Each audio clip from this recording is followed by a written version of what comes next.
beautiful shirt. It's a really beautiful t-shirt. It's a nice color.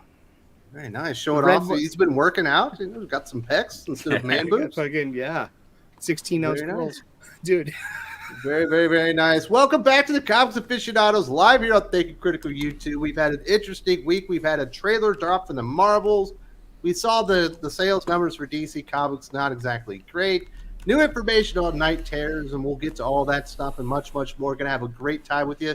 There is no Josh because he abandoned us. Apparently, he made a medical appointment, couldn't make it today, and then I accidentally overbooked, and Doc decided to take the day off. So I guess, Jim, are you going to be the curmudgeon of the show without him? I will be. I promise. Ray sucks, and manga is not comics. There you go, Jim. There I go. I think I got it right. I got it down. But Jim, you did an interesting thing. You almost die every single week, and you found a new ingenious way to almost kill yourself this week. Yes. Lyme disease. Lyme disease. I thought that was something like, you put some sugar in, you drink it. It's not. It has to do with ticks. And in Pennsylvania, deer ticks are really bad, and they decided to roost in our house, it seemed.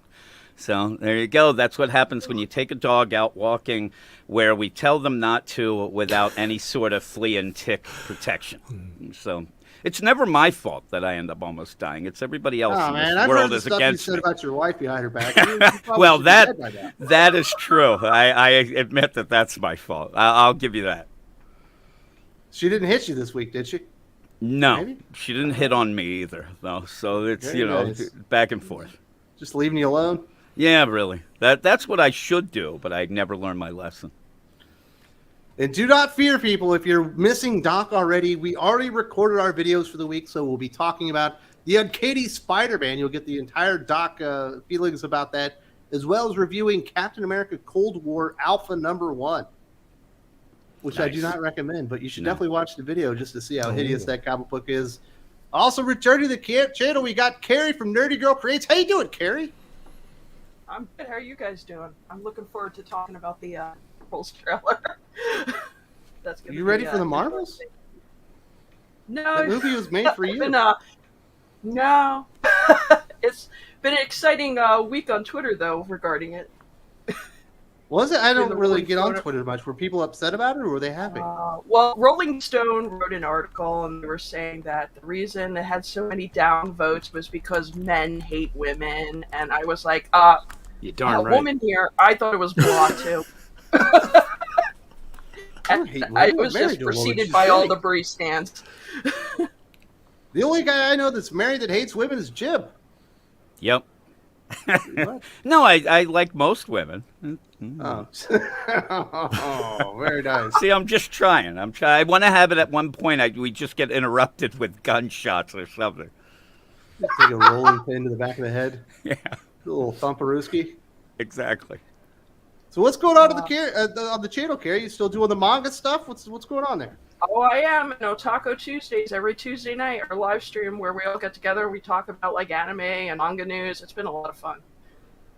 Man, you know what's crazy? We have a couple of manga heads here. Obviously with Jib, we've got you, and then the one person residing in Japan hates manga. I do not hate manga. It's it's all lies, Kerry. It's lies, really. Well, there you go. So what's been going on, Gray? How you been doing in Japan? Really good, thanks. I was out with teachers for a teachers' party where it's for the first time in 3 years in Japan, because of everything that was going crazy, which we can't talk about. So that was good. I can tell you this, when I was in Korea, the best night of your life is when you walk in, you run into those American teachers that are finally out for the first time in like 2 or 3 months. Those girls go buck wild. Oh, yeah. The Japanese too, they can party. You'd be surprised. No, they wanted to take me to the second party, but Mrs. Wakizashi, she was going to like blow pipe me to death if I did. So I gave up on that. Like she's she's a ninja. She's like watching in the corner. She's aiming a blow pipe at me right now. Nice. Very, very good. Oh yeah, mind your P's and Q's. Very nice. I will. Yeah. So is it hotter than balls in Japan? Because it is hotter than hell here.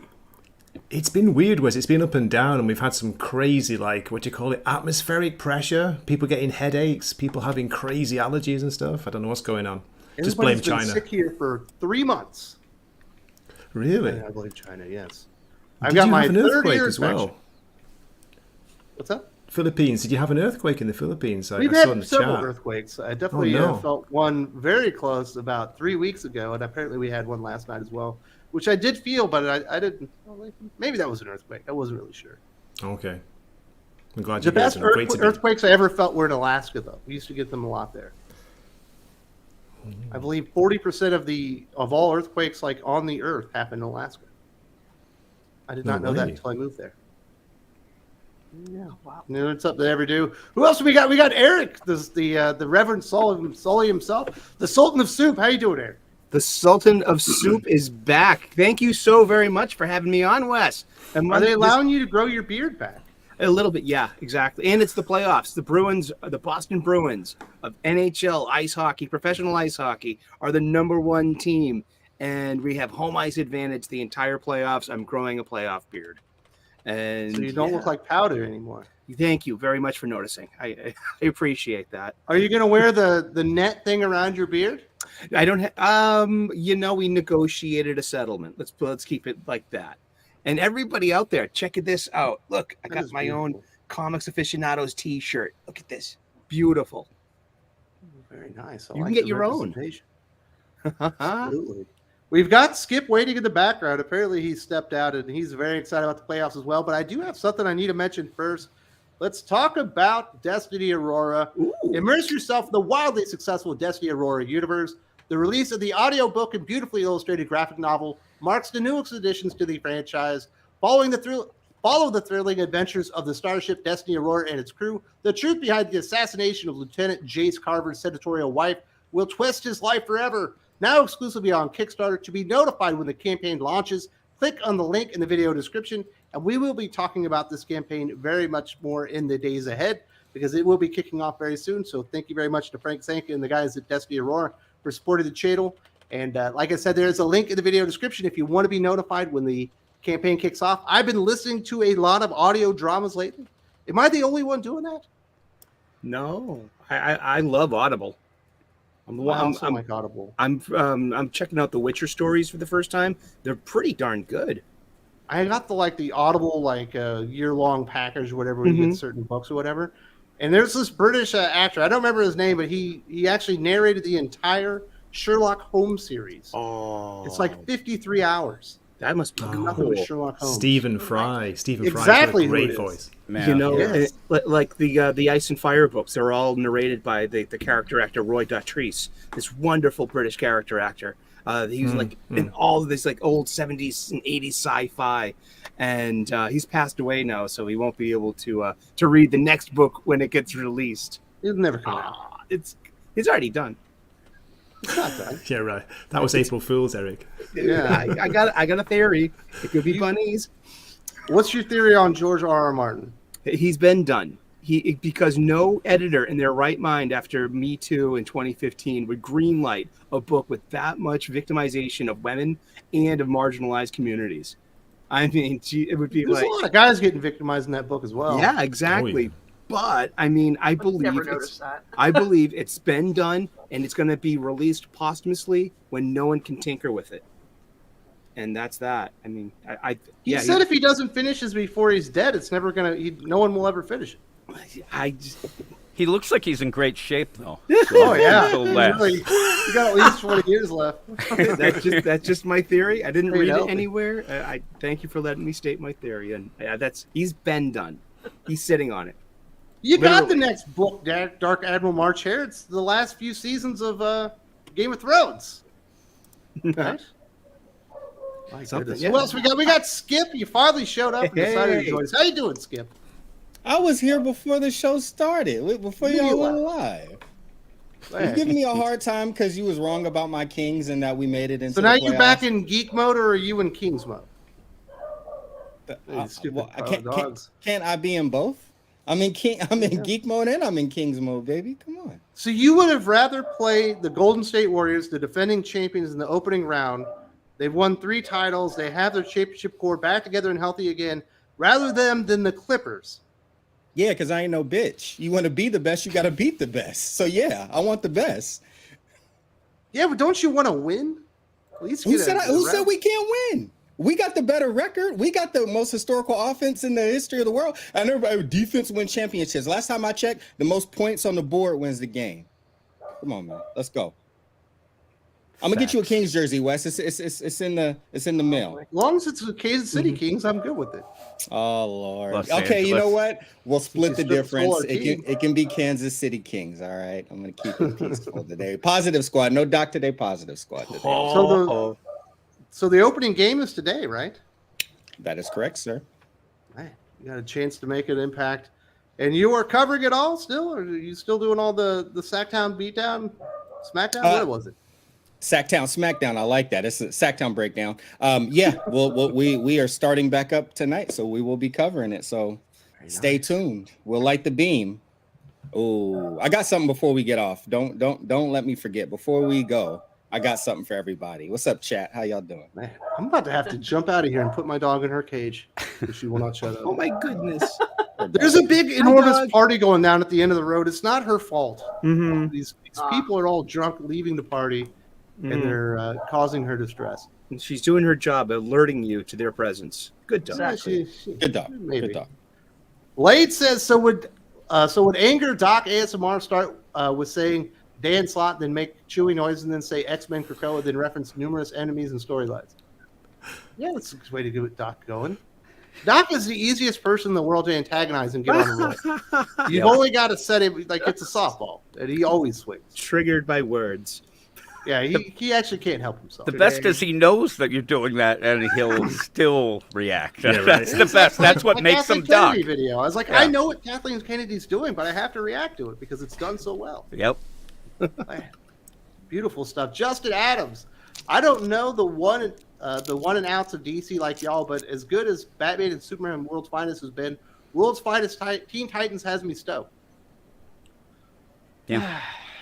I don't really want to see anybody go back and change the origin of the Teen Titans. That's Marv Wolfman and George Perez at their apex. That's like the Nick Hardy stuff. That they're redoing is like this the really early. I think it's mid-70s easier stuff. redoing the Bob Haney stuff. Yeah, But nobody really thinks about that when they think of Teen Titans. They think of George Perez and Yeah, they do. Marv Wolfman. true. It's kind of a skewed continuity in that book anyway, so you can kind of take it with a grain of salt. And Robin's like at a great age. I think he looks like he's about like 15 or so, and like all the kids look like they're at a great age. They're not quite late teens yet. I like that. That was like a golden age of the Teen Titans around the. I'd certainly rather Mark Waid do this than Tom King. Mm-hmm. Oh hell yeah! Then it'd be like, God, yeah. Thank you. suicide attempts and who knows? It'd be rough. Let's just put it that way. So, hey, they got a good artist on it. They've got a pretty damn hot writer. Mark Waid's been doing some good stuff. He's also got that new Superman series coming out as well. I will be talking about that on the channel, I believe, on Monday. Callum says playoffs. Talk about playoffs. I just hope we can win a game. Yeah, that's how the Sacramento Kings are probably feeling about right now. They don't want to lose 4-0. We're literally not. We literally have the defensive coach that left and made their defense better. We know all of their tricks. Let's stop this. Everyone knows all their tricks. Bold, their tricks are just bombing three-pointers at a historic rate. Yeah, the two best three-point shooters in history. Right, but guess what? We were one of the best three-point shooting teams. We were better than them this year. What do you guys want? Just have some faith. Have some confidence. I'm not just happy to be here. When's the last time Sacramento won a playoff game? 2005, 2006. So it's been about 18 years. Yep. Yeah. And in that time, Golden State's won 3 titles. We're screwed out of another one. When let's not talk about people getting screwed out of titles. Thompson We can talk hurt. about getting screwed out of titles. We can talk about people you're literally still mad going about to the prison. Chris Webber stuff? No, the dude that went to prison, Tim Donaghy, because he was throwing games for the mob. We can talk about people. Like they were we can throwing talk about games from that. Sacramento. No one bets on Sacramento. We were literally the best team in the NBA. Oh, what? Okay, I'm sending you your Kansas City. Was good, but he wasn't that good. I'm sending you your Kansas City Chiefs jersey. Woosah. I love you, Wes. Woosah. Not even Peja could make Chris Webber a champion. Couture. That's fashion.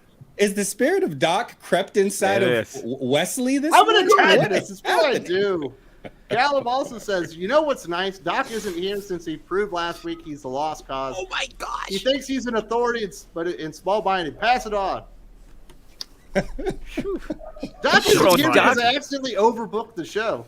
Because the first 3 people I said, hey, can you join the show? They couldn't. And I was like, oh my goodness, no one's available this week. So I sent it out to everybody, and then too many people said yes. That's why Doc's not here. It's not because I wanted to argue this morning too. I'm feeling chippy because my Kings in the playoffs. I show up and Doc's not here. I'm like, I got to be nice now. But luckily, my big brother Wes is fighting with me, so I get to fight with someone. Well, we got Jim. Yeah, well, the last time the Kings won a playoff game, I was 83, I think. Yeah. And you're still alive now, Jim? He was in double digits. I ate a lot of oatmeal. You must be drinking what Stan Lee was drinking. Yes, indeed. Sally Akibe says, hello, everyone. Been reading Mighty Morphin Power Rangers. Great books, as well as 7 Secrets, both from Boom. Also still waiting for an email response.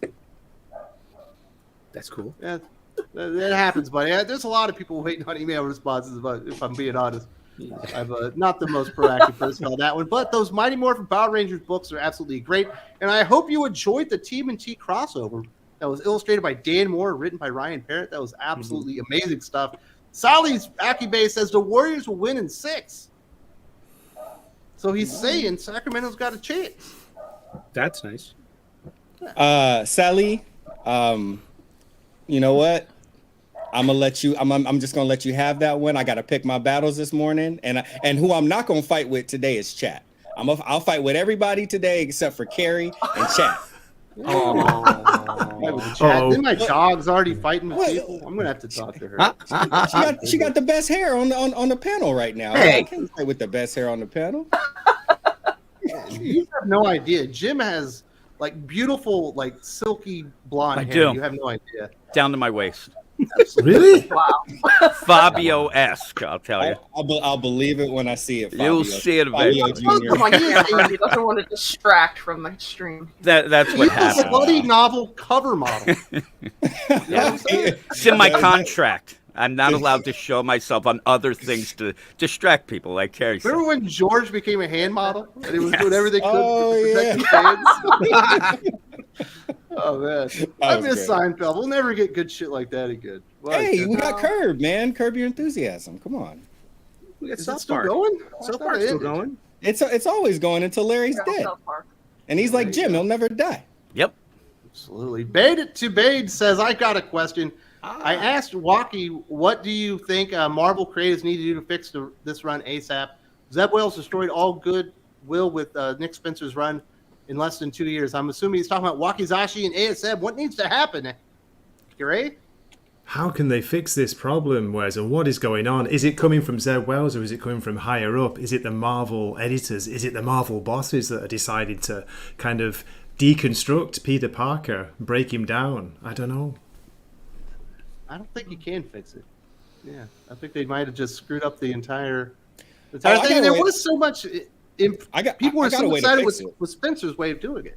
Yeah. What are you saying, Skip? How do you Skip? You got to do a reverse Ultimate Comics, Ultimate Spider-Man. You got to kill Peter. Well, actually, I mean, he died in that one. Well, he died in that one. But you just got to kill him. I mean, that's a mercy killing at this point. That's the best thing you could do. I think that's where they're going, Skip. I hope so. I'm tired of it. He's the best-selling character Spider-Man. in all of comic books. He's probably keeping the entire franchise alive. Is Spider-Man selling that much? It's nonsense. Oh yeah, it's outselling Batman. Oh wow, it's #1 now, isn't it? As terrible as it. I mean, well, Chip Zdarsky doesn't let Batman go off a cliff, but Isn't that weird? No. Very strange. I don't know how it happened. But yeah, I mean, Spider-Man, when I say it's outselling Batman, I don't mean just like outselling Batman as a title. Spider-Man as a character is outselling Batman in the top like 50 right now. There's more Spider-Man titles in the top 10, top 25, top 50 than there are Batman anymore. I get it. I get it now because you know what? It just clicked. Spider-Man fans are gluttons for punishment. It's official. No matter what you do to Peter Parker, no matter how much they rip your heart out by not breaking apart the marriage and then hitting to it and then making everybody not like Peter, no matter what they do to him, y'all just keep buying it. Like, I hate to say it, I hate to say this, this is more egregious than Doc was right, but Dan Slott was right. Yes. My goodness. I just laugh the idea that Zeb Wells has managed to make people like, pine for Nick Spencer back. I don't get it. Like, that's one of the big things. It's like when the Star Wars sequels came out, they suddenly made the prequels. They're not that bad. Yeah, they're really okay. good, actually. Yeah. So I think that's the biggest accomplishment of all this. Yeah, my goodness. Callum also talking about Doc, I assume. He says, and he's racist because he hates foreign names. I don't think that's racist. I think that's xenophobic. That's yeah. xenophobic. Yeah, xenophobic. I don't think he hates foreign names. I think he doesn't like trying to remember foreign names in comics. It's tough sometimes. You Doc's Johnny Cochran now? True. What is it? I mean, there's Doc's a lot of things that are disgusting. I don't think he's a racist xenophobe. I think he's just No, not a racist xenophobe, just a xenophobe. He just doesn't want to read. He doesn't want to read manga. That doesn't want to remember Yeah. names like He doesn't Deku. Or something. looking for excuses. Yeah, he puts excuses out there that you can't really refute. Yeah, Because, he's mostly antagonizing people. yeah. Yes. He's a bit of a troll. Ryan Wilson says 13 titles in Fall of X. How do they expect people to use their time and money on that? Well, I got know. someone to talk about. Skip, this is your deal, baby. They got Dennis Camp writing an X-Men book. They found another way for me to buy an X-Men book. Dennis Camp is one of the best writers in comics right now. He's doing Children of the Atom. Children of the Vault. Children The of the other Vault. children. You're right. I know. Children There's too of the many Atom damn was children B.I.L. in X-Men. Yeah. Yeah. Oh, yeah. But I don't know. The last X-Men comic I bought and I liked was Exterminator, so I guess you could. I don't want to say take it with a grain of Leah salt. a lot. No. But Dennis Camp did have a nice Bloodshot. Yeah, his Bloodshot was dope. Of course, 20th Century Men is gonna be nominated and win multiple awards. That book that he did with Stipe and Morian that just wrapped up a few months ago on Image. And my personal favorite book that I've read from him so far was the Scout book that he did called Agent of World. That book, was some kind of Grant Morrison type stuff. It pushes your brain and your mind. But good Grant Morrison or off the rails terrible Grant Morrison? Off the rails, good Grant Morrison. Cy Spurrier is the worst part of it. Cy Spurrier is part. off the rails, bad Grant Morrison. Yes, that's the best way to describe it. Yeah, I'm really. But anyway, Flash, Children of the Vault, pick it up. Mark my words. If y'all liked that thread that Hickman, kind of dropped, and unfortunately no one else picked it up well enough. Mm-hmm. Dennis Camp is the person to do that. And Those for are probably the best issues Hickman did after House of X Powers of 10 were the Children of the Vault story. That's part of the reason why I'm so stoked. And man, Dennis Camp, I'm telling you, read 20th Century Men. If you can get your hands on Agent of World, read that. But his Bloodshot, unfortunately, you probably won't be able to find too many copies because Valiant is basically dead. But I would read that too. It was really interesting. He's a great mind to pick that stuff up and run with it. Justin Adams says, all this playoff and championship talk just makes me sit back and smile at the fact that my Georgia Bulldogs are back-to-back champs. Go Dogs. Go Dogs. Man, my Missouri Tigers had you guys beat. That was pretty rough. You should have beat the champs. Mm-hmm. Man, they beat the holy piss out of TCU, didn't they? Not much of a championship game. Well, congratulations, sir. Congrats. So, Gray, how's cricket going? Cricket? Why do you think Gray's into cricket? You think he likes the Ashes and all that shit? Are you stereotyping me? Because He's I'm in from Japan the UK? for crying out loud. Yeah, you should ask him how the sumo wrestling's going. I'm all about the sumo ways. How's Yeah. sumo going? Yeah. The spirit of Doc is alive and well. The spirit of Doc is alive. Bandit to Bane says also they can't come up with an original cover. Look at ASM 2, Superman Volume 2, 112, Talk Tomorrow, Sully and Wonky. Yes, it's almost all homage covers. They're basically selling to collectors and speculators now, and it's just a lot of variant covers with the same covers that you've seen 100 different times. Some of those covers have been so bland, haven't they, guys? Really bland covers. And I do like John Romita Jr. I know, hot take, but I like his style sometimes. I love his art. Except when he's doing kids, the weird alien big, baby heads. Big heads. Bobbleheads, yeah. But even when they do have a cool cover, remember when, gosh dang it, the guy that was writing Super Sons with Peter Tomasi.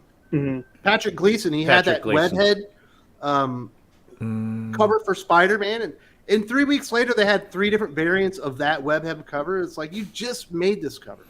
Well, let's inverse it and make it red and black and white. I'm like, whatever. This is like a cover market. My goodness. Grown man football. Dan shot a 24 salute. Best comics panel, bar none. Dan Slott finally blocked me since I critiqued one of his whack Spider-Verse designs. Marvel has too much trash. Dan Slott should be critiqued for his whack Spider-Man designs. No. Can you believe we didn't get the end of the Spider-Verse like it promised in the name of the story? End of Spider-Verse. At the end, the Spider-Verse was bigger with more characters. And this is Ozzy's last tour. I know. I went to his No More Tours tour. Yeah. No more tours. No more cheers. No more Like tours. 1995? Something like that. Yep. Yeah. Dude. He Like, promised. I gotta go. It took a while to convince my mom, because I was only like 15 or 16 years old. Ma, it's Ozzy's last It's Ozzy. tour. Retirement sucks tour. I need more money tour. No. Yeah. He's allegedly doing one final show in LA. I thought he couldn't stand anymore. Yeah, he can't. So he Yeah. canceled his tour, and he's doing like one no. final show in LA. Like Blondie's playing. It's like this He gonna huge be on a teaser bed? event. I hope so. Maybe like they pull him out like Mick Mars does. Ivy. He tries to bite a bat's head off, but he has no teeth. Like Palpatine and Rise of Skywalker coming out in a crane. Somebody at the end throw him down into the pit. It will be better. Oh, man. yeah. Common Sense says Skip is right. It's mindless consumption when it comes to Batman and Spider-Man, who have so many titles. People should give theirs to other heroes.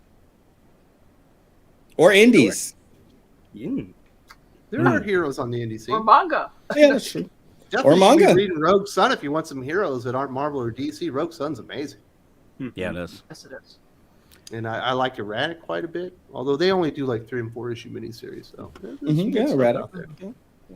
We'll see Yeah, what happens. a lot of with some people. in. A lot of people Oh. talk about too many Batman titles, and that's the thing. When they're not selling, then DC is in real big trouble, and they're probably just going to give you more. That's their, that's their go-to. But when that stops working, it's big trouble. What amazed me was like when Wes sent us our homework.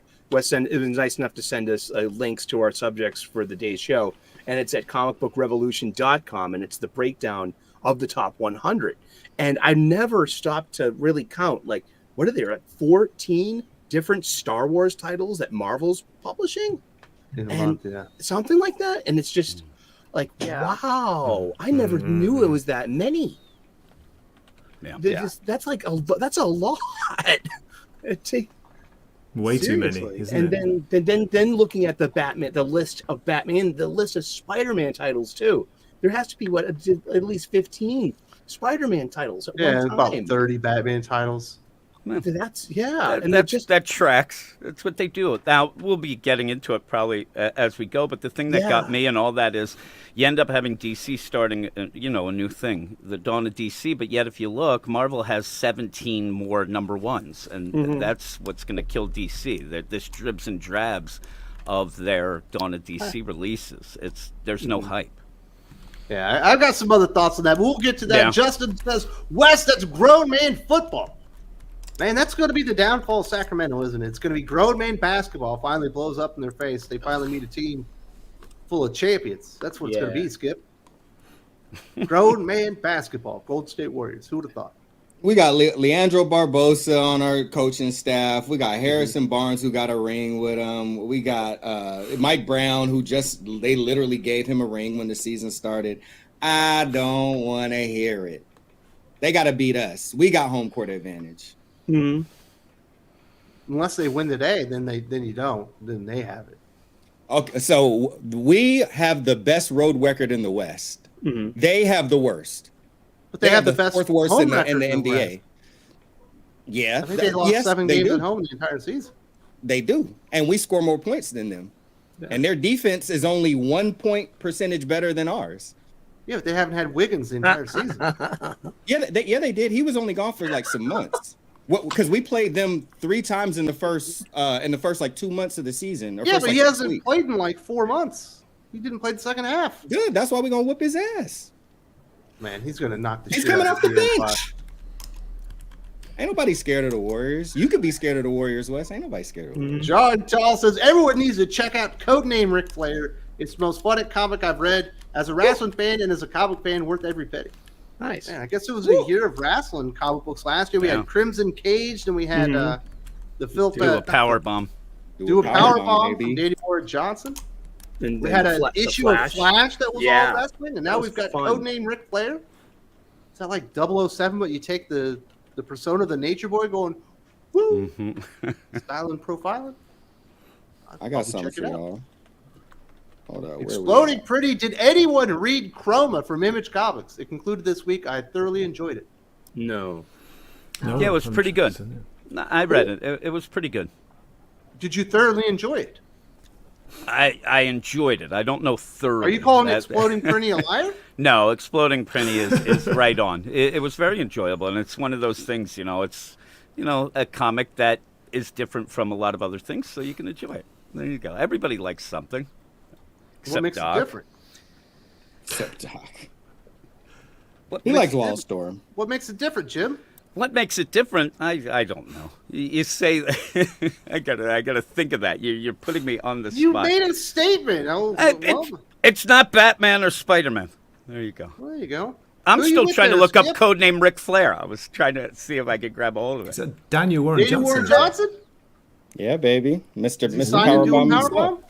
Nice. Yeah, that's what he was doing. I got him to sign my Murder Falcon and my Wonder Woman Dead Earth too. And he's a Kings fan. He was going to a Warriors game and Felix, his art I dealer, thought he was was from there. Chicago. What that got to do? We're talking about what that got to do with anything, Wes. He's Well, a Kings imagine fan. he's He a was Bulls big fan enough if he's like from Chicago. He's not. He's a Celtics fan. Oh, But good for him then. also a That Kings makes him fan. awesome. See, He's wicked I pissed. knew he would like that. I knew Eric would like that. All I know about basketball, dude, I'm a hockey fan. I look up and like, dude, you just took 5 steps in the paint again. I mean, just like I'm You like, don't know Larry Bird? They let people carry a lot these days. And dude, travel. yeah, you need a bus pass to get to the hoop, man, dude. No wonder why threes. Yeah. But shout out to Larry Legend. Shout out to Larry Legend. Absolutely. That's right. Miss Maria says Mosley issue 3 comes out. Looking really cool.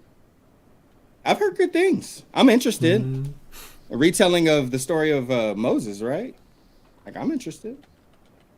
Very nice. If you want a retelling of what is it? The Exodus. Exodus story, Exo Man of War volumes 1, 2, and 3. Although you didn't like it as much as I did, Skip, because Well, I mean, how could I? You're like the biggest Robert Venditti fan on the face of the earth. I I'm can't on like Robert him more than Venditti you. Mark. Right. But I still liked it. I really liked it. You were right. Very good stuff. Hey, there we go. Aficionado. Gary Nord on the art there. Very Yeah. cool. I'll definitely have to check that out too. We need Good to another hear. Venditti interview. Can we get another Venditti interview, please, Wes? I can try. I can reach out to him again and see if Yeah, maybe man. he wants to talk to me. That'll be a lot of fun. It'll be another bucket item. Talk to him twice. Very good. Let's get into these topics. We're already 30 minutes into the show. My goodness. The DC Comics sales numbers are in, Jim. They were not pretty. 58% of all their titles were outside the top 100. Batman is struggling in comparison to Spider-Man now. The only good news that they do have is Spider-Man or Superman seems to have rebounded. Is there talk behind the scenes? I know you talked to some of the editors and people that work for DC Comics.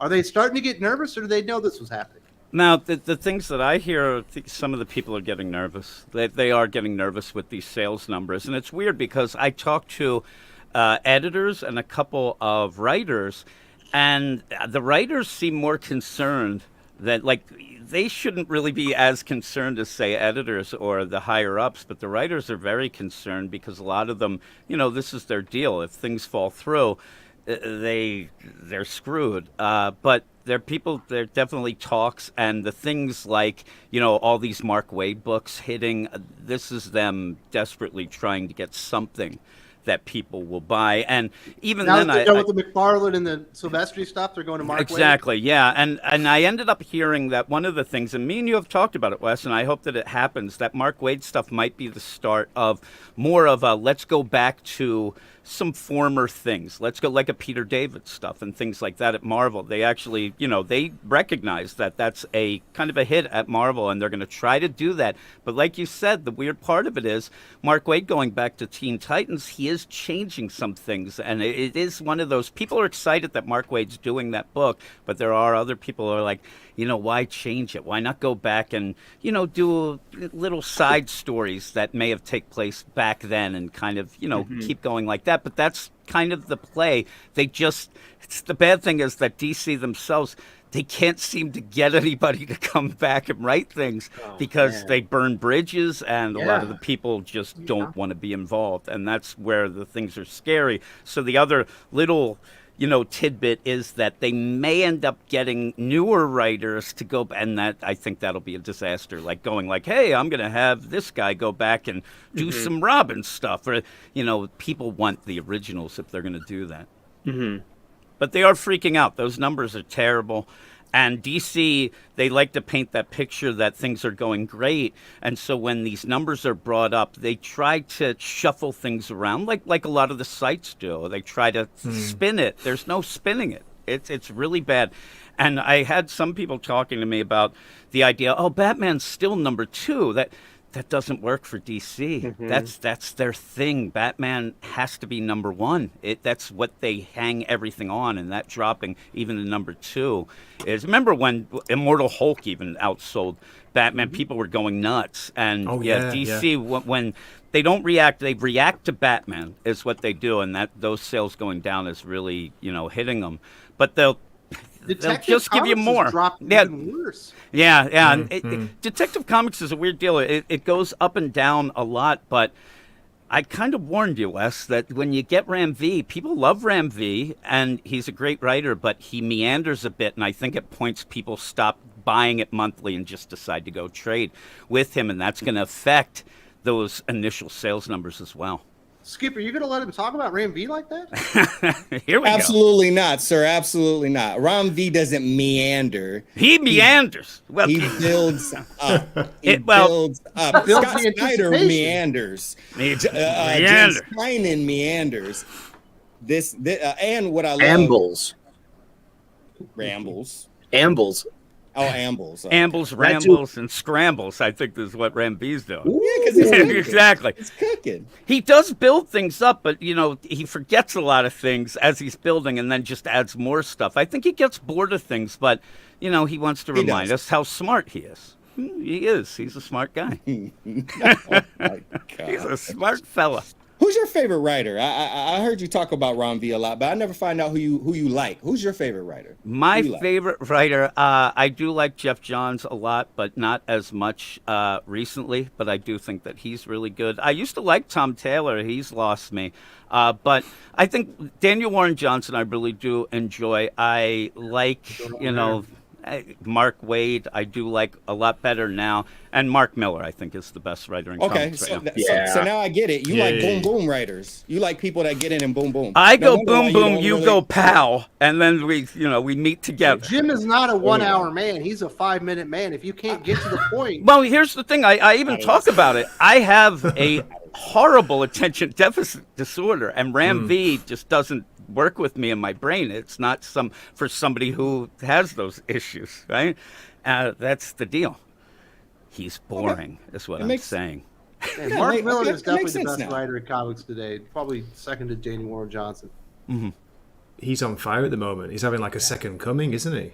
It's the weirdest thing in the world. Again, though, Skip, I admit, Ram V is really good. I just would read him in trade so that I can get it all. I think he's better on stories than ongoings. I got to say, it's Mark Waid is just smashing everything right now at DC. I'm loving it because it is a return to form. It's like they're finally making funny books for us geezers, like the people that grew up reading Mark Waid. Well, here's some more, and it's like, thank you. We've waited long enough. The sales aren't great though, unfortunately, for World's Finest. I thought they'd be better. Did you? It kind of settled in at around number 20 for about the first 10 issues or so, and now it's dipped down to about number 50.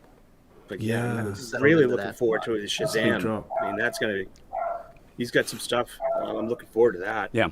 And Jeremy Adams too. I mean, he's kind of like he's light. You know what I mean? And but he knows how to use the action figures. He all has their distinct voices. I loved his Flash run. You know, I had some problems with 1 Minute War. I thought it was a dud, but overall, Adams is just like, he got me back into getting Flash comics every month, and just I'm very grateful for that. And I'm going to follow him to Green Lantern. I think that's going to be fun too. I heard that Jim's looking forward to Cy Spurrier on Flash. He can't wait for that, can he, Jim? Yeah, I can. I can't wait to be mind freaked every month. Okay, with these sales decreases, I think there's a lot of things going into it. I do not think a lot of good writers are at DC right now. They've had an exodus, and I think their page rates must have gone down. It sounds like Jim's got some behind-the-scenes stuff where people aren't wanting to work with them. But the fact that they insist on putting backup stories that aren't worth anything, and then charging you extra money for almost every issue for that, and then they keep doing all these specials, and they're always like $7 to $10 for these like one-shot Batman specials. And I think that's one of the reasons, or a couple of the reasons, that they've really ran off so many people. Right, and it's also, I think, a level of inconsistency too with the stories. Like, I was reading the Batman Chip Zdarsky run, and then when the change happened, I was like, and I dropped it. It's kind of like the pricing, because for that same price, I can get something this thick and better story writing. I'm just not like really happy with what I've been reading in DC. So it's like, I liked World's Finest. I haven't picked up the current issue, but again, it's like, do I want to spend my money on 1 or 2 comics when I can get like a bunch of indies and manga? Skip, you thought that Chip Zdarsky would drop the ball on Batman even after Failsafe started out pretty good? Yeah, because Failsafe started to get bad by the 3rd issue. It was already it like boom boom, shock and awe. I'm like, there's really no substance here. This is empty calories. And I mean, it's not like I know, but what's Batman? I'm just reading it for some action. I just want to see Batman do Batman thing. Yeah, I get it. I read comics for that same reason too. Sully? He's never even said anything really? to you. That was a dead-on Sully right there. I wouldn't have minded all that if it tied up Right in well. front of him. Sorry, Sully.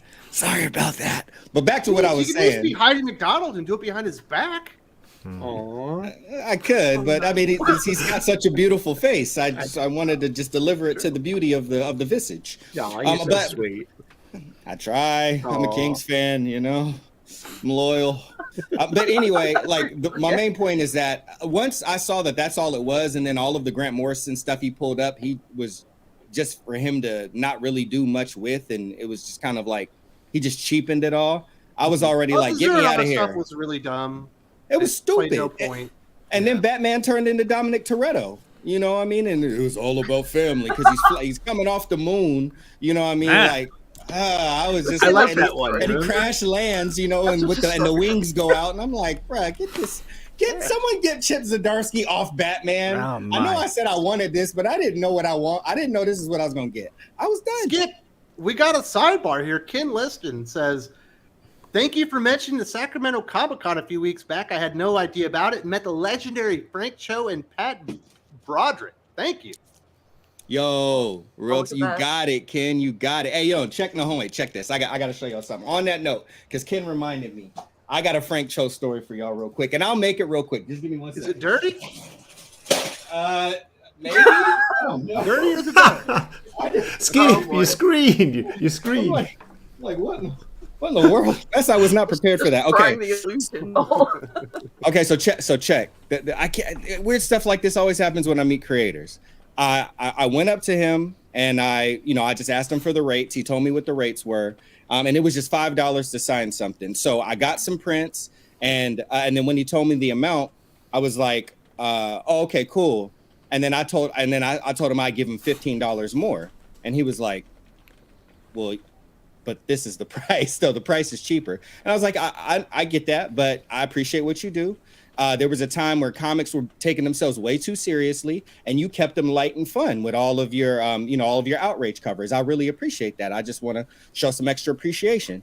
And I was like, you want cash, you want card? And he's like, I prefer cash. So as I was putting my backpack back down, because I was going to run and get him Crash, he grabbed my Deja Thoris. And on those, it was only supposed to be, because he had his rates for commissions, it was only supposed to be a signature. And look what he did for me for no extra price. Aw. Man, He drew Skip the is really into Spider-Man. the ass covers, huh? I mean, you know what kind of man I am. That's a lovely cover, Skip. Hubba hubba. Wow. So all he was supposed to do was sign it, and he drew Spidey for me, and I didn't even ask him, and did the wheat cakes thing, and I was just over the moon. It was amazing. That's nice. Racer X wants to know, Skip, why are you a hate champ? Why am I hate? Well, I mean, there's enough love in this world, don't you think? Yes. hate. They're talking about this Frank Cho story about how amazing it was when he met him and wanted to give him extra money. Are you guys a hate channel? Yeah, we're just hating on everything. without hate, there is no love. Good timing, Racer X. Gotta love the. Shout out to Racer X. Hey, and shout out to Speed Racer. That was like the first anime that I ever watched when I was growing up. Shout out to Speed Racer. Yeah.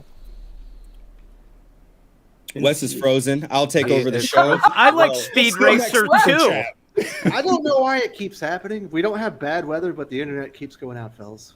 It's all right, Wes. I got your back. We'll turn it into a Kings panel as soon as you freeze again. Don't worry. Indeed. Oh no. Is it too early to call this Dawn of DC a bust at this point, Jim? It doesn't feel like much has rebounded. The sales on Lazarus Planet are pretty soft, and we got some details on Night Terror that we're going to get to here in a minute, but it doesn't sound like it's anything new. Well, the thing about all this is that you could say that Dawn of DC is dead, and most people will ask when it's going to start. It just is that idea. Like, so far, the Superman books, they are picking up, and I think that they're really good. Action Comics and Superman are really strong, so I'm pretty pumped about that. And that's a cool thing. I mean, we talk about how Batman is that center of DC, but Superman should be right up there, and I like that they're pushing that. So those are good, but I did see some people, the Unstoppable Doom Patrol, some people liked it, some people didn't like it as much. I kind of didn't like it as much as I was hoping, but I didn't see a lot of hype around that. I didn't see there wasn't. And I think that Doom Patrol would be one of those books that if you did release a bunch of number ones each week as you go through this, that would be the second title somebody picks up. They go and grab, say, a new Teen Titans, and then, Doom Patrol, that's cool. Let's grab that as well. And that's how you get that, groundswell, and you get people to get excited about things. But the big talk of the Dawn of DC, for the most part so far, is, oh my God, Tom King's on Wonder Woman? But that's September. That is so far from here. And in the meantime, I don't think that people are going to the comic shop yelling, oh my God, Tom King's on Wonder Woman. I think that I want to get Unstoppable Doom Patrol this week. It's just not connecting. It's not going. Now, the big play is September. A lot of things hit, which that's pretty cool. But it seems that DC, because they want to put roadblocks to everything, they're shutting down all the books for July and August for the Night Terrors, and they've lost the momentum. And that's the momentum killer to get that. And so the idea, you're supposed to be building up your big thing, which is the Dawn of DC, and instead you're, hey, Night Terrors, and I just don't get it. And some of the books, we have to wait for the solicits, and people were even asking in the comments, are the regular books going to keep going? Are they going to keep going while Night Terrors? And from what DC says, they're not. But I kind of think that you'll have some still going. But even so, you end up where like a Shazam book will have one issue, and then they hit Night Terrors. And you had that at Marvel with, say, that Sword series, that mini deal where all of a sudden the second issue was a tie, and you can't do that. They haven't thought it through. No, they haven't planned that's it well. the big problem from what I've heard, and I mean it's kind of obvious. I think that they're not planning out a lot of things. I think they're reacting, and they always react. They react a day too late. They never, plan ahead of time.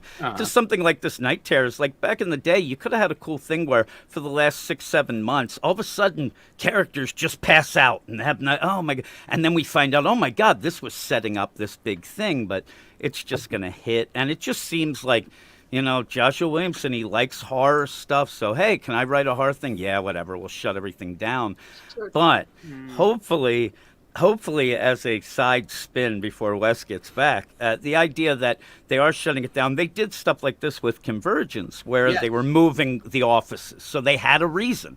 Then they did Future State. The reason they did that was because they had no freaking idea what to do, because they figured they fired the deal and all that. But maybe this is a regrouping. Maybe those 2 months they're allowing some writers to get some other things, and then they'll announce some really big stuff for, say, October, November, and going forward. And maybe September, you kind of get that soft reset. Hey, everybody, this is Dawn of DC. And maybe people get excited. But I think, and I said I did a video of some of this stuff, these things like this are more of a jumping off point than a jumping on point for a lot of people. And that's what has me really worried, especially with the sales. To go back to the sales numbers, sales are bad. I don't think they're going to get better because of Night Terrors. And boy, there's a lot of books.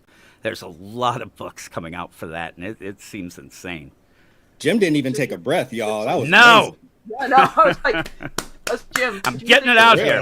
Before I die, I got to get my point out. I was like a filibuster. Oh, yeah. There you go. I know.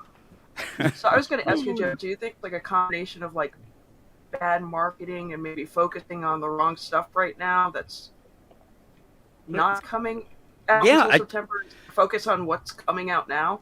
Man, it's weird. I just don't get it. You do have these things, and I think that maybe they would have had this Dawn of DC come out more aligned a little bit later, but they're freaking out. They are freaking out about the sales. They are upset, and I would be too. The sales are terrible. And when you start having because everybody always laughs, oh, every book in the top 50 for DC is Batman, but when they start sliding down, people freak out. And who's talking about it, Jim? Who's talking about Dawn of DC apart from us? Anyone? There's no hype, is there? There's no talk about it even. Nobody. Right. Nobody at all. And that's what I'm saying. And it's weird. I'm buying Superman, which is like unheard of. Like I'm buying Superman and Batman right now. Like Wes will tell you how weird that is. But I forget about Dawn and DC until I'm flipping through and I see the fourth damn Dawn of DC. Yeah, like, me too. I'm like, yeah, that's right. It's Dawn of DC. And that's the fine thing that they put ads, but you're already reading the book. You're like, oh, an ad for something I'm reading. Like, you never hear any other hype about it or any sort of things because I don't know that they quite even know what they really want to do. I think that's why they did that big interview like about 4 weeks ago. Once they realized no one knew what Dawn of DC was, and I still don't know what it is. Yeah, because that interview, they started just, I don't know, it was like stand-up comedy, half of it they tried to pull. It's just this year's That's trade why dress. you shouldn't have Chip Zdarsky in a serious interview. You can't. No. And then add He's Tom Tom King, who Greenlight. then wants to outdo Chip Zdarsky but isn't funny, then you really have a disaster. Yeah, you have a just awkward. disaster. So bad. But just Dawn of DC, since DC won't push it, coming up, Green Arrow's coming out. I don't hear anybody even talking about that. I've read it, and it's really good. It's a really good issue. I think that people are going to be for the dead Green Arrow. Yeah, and I think people are going to be really impressed with some of the things that they do in that. Overall, though, the issue is, you'll have to wait and see how the series is. But as a number one, it really feels like this is going to be a book where you're going to say, like, oh, crap, Dawn of DC is here. This is really cool. There's a moment very much like a rebirth moment in it that I think people will be very excited about. But I don't know anybody who even knows that this is going on or happening, and that's sad. It's not looking good for DC Comics. I was taken aback when I saw the numbers. But it's not bad. Yawn of DC. Yawn of It's the DC. Yawn of DC. Nobody's talking about it. We do have some people chiming in. Callum says they're scared of not getting money, but I thought money wasn't important. Only diverse messages and comic causes and grooming kids like Legos. Uh-oh.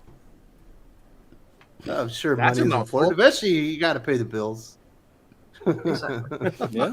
Robbie Salabi says they should have brought back House of Mystery instead of Night Terrors. The trend of tying everything into Batman is done.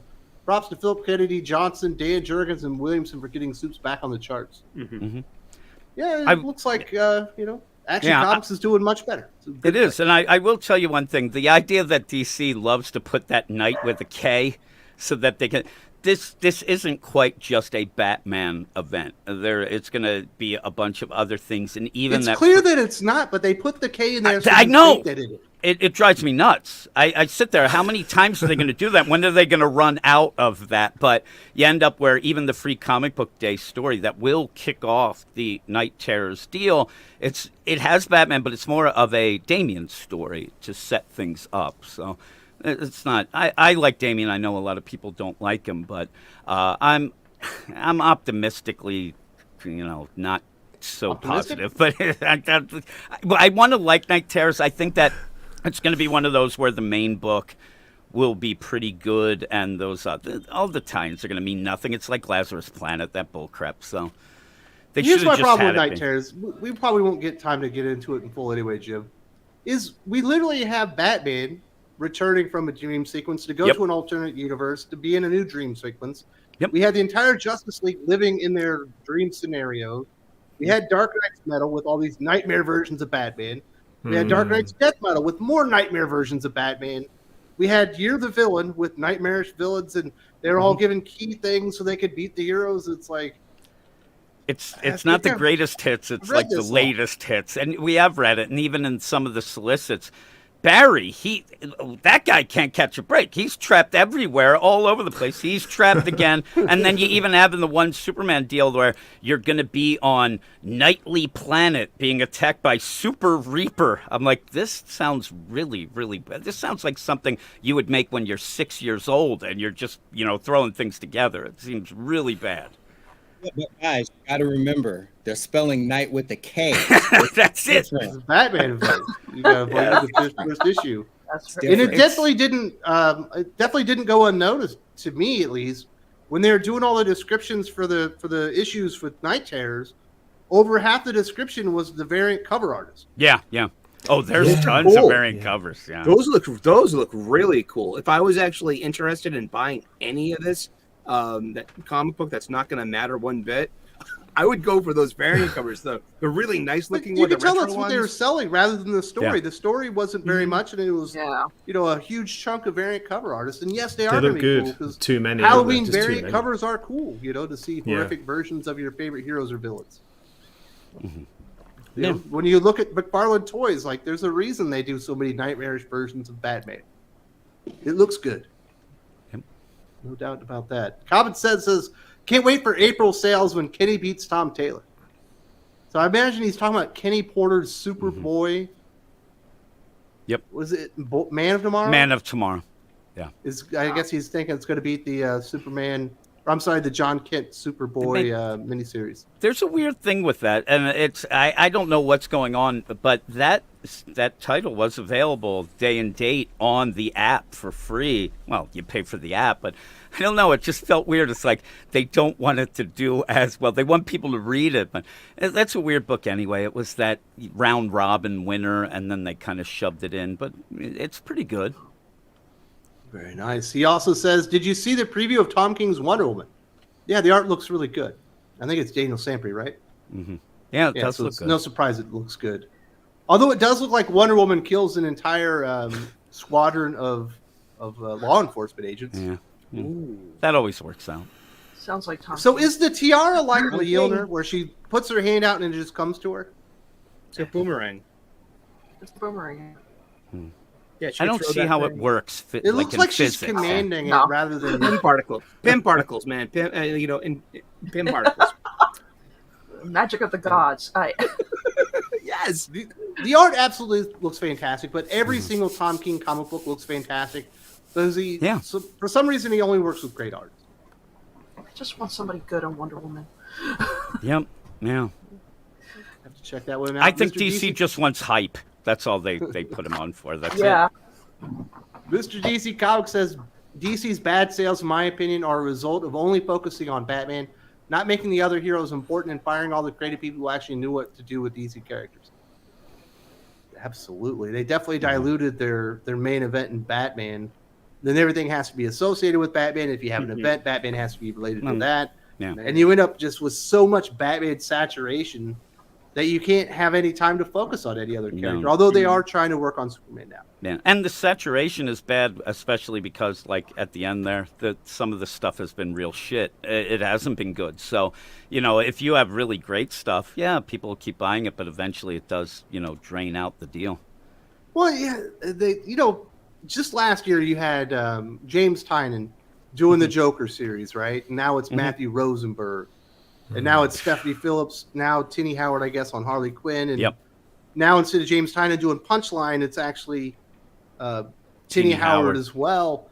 So you have all these bad creators coming onto these flagship characters, and it definitely does feel like it's dragging him down. And then Punchline can't catch a break in that Night Terrors. It's Danny Lore writing Punchline, and that's it's going to be bad. Yeah, that's a nightmare. Well, we'll know what Danny Lore thinks of what Punchline would be if she was Punchline. So, exactly. There you go. Yep. It's kind of all she does. So, yeah, DC comic sales are definitely in the toilet. There's a lot of reasons. I think the prices are totally out of whack. Batman saturation. Yeah. It is. Yeah, the lack of good creators is just killing them right now. But bad editorial. It goes up and down. Editorial, bad business. Yeah, yeah, it's bad. So let's talk about the Marvels trailer. Apparently, Yay. if you don't like the trailer, you hate women. Yay! It's clear from the movie, Carrie, that this is a movie that's made for like 12-year-old girls, which I don't think there's anything wrong with making a superhero movie aimed at 12-year-old girls, but I don't imagine why you would put a $200 million budget on it. Right, you know what I it mean? doesn't feel like a big epic movie theater type film. It's Freaky it feels Friday. very much like it should be on Disney Plus. Yeah, yeah, it does. And it's kind of like I did watch Miss Marvel. It's not a character I'm really big on. I kind of feel like they're throwing them all in there because they're hoping they distract from the fact that nobody likes Captain Marvel, and she's there just to be. Everything's comedy. That's the other thing that gets me. I'm so tired of all the comedy. It's okay when it's like here and there, but can we get back to like a darker storyline like Winter Soldier? Everything's like slapstick. I'm like, I'm done. It's not even interesting. It looks blah. It looks like it should be on Disney Plus. It's not like a big wow. This looks on the edge of my seat watching this. This is like. So Skip, you actually like the Captain Marvel movie. You enjoyed watching Miss Marvel with your daughters. It feels like this is a movie aimed at girls. Are they at least excited for it? He also loves the It's like Skip you warped his brain. Wait, what? So you said Miss Marvel was fine. Oh no! Miss Marvel was an awesome Captain, show. though. That show was incredible. Captain Marvel. That movie was okay. It was okay. I don't think it's as bad as everybody says it is, but it definitely wasn't. It definitely wasn't very good. So dull.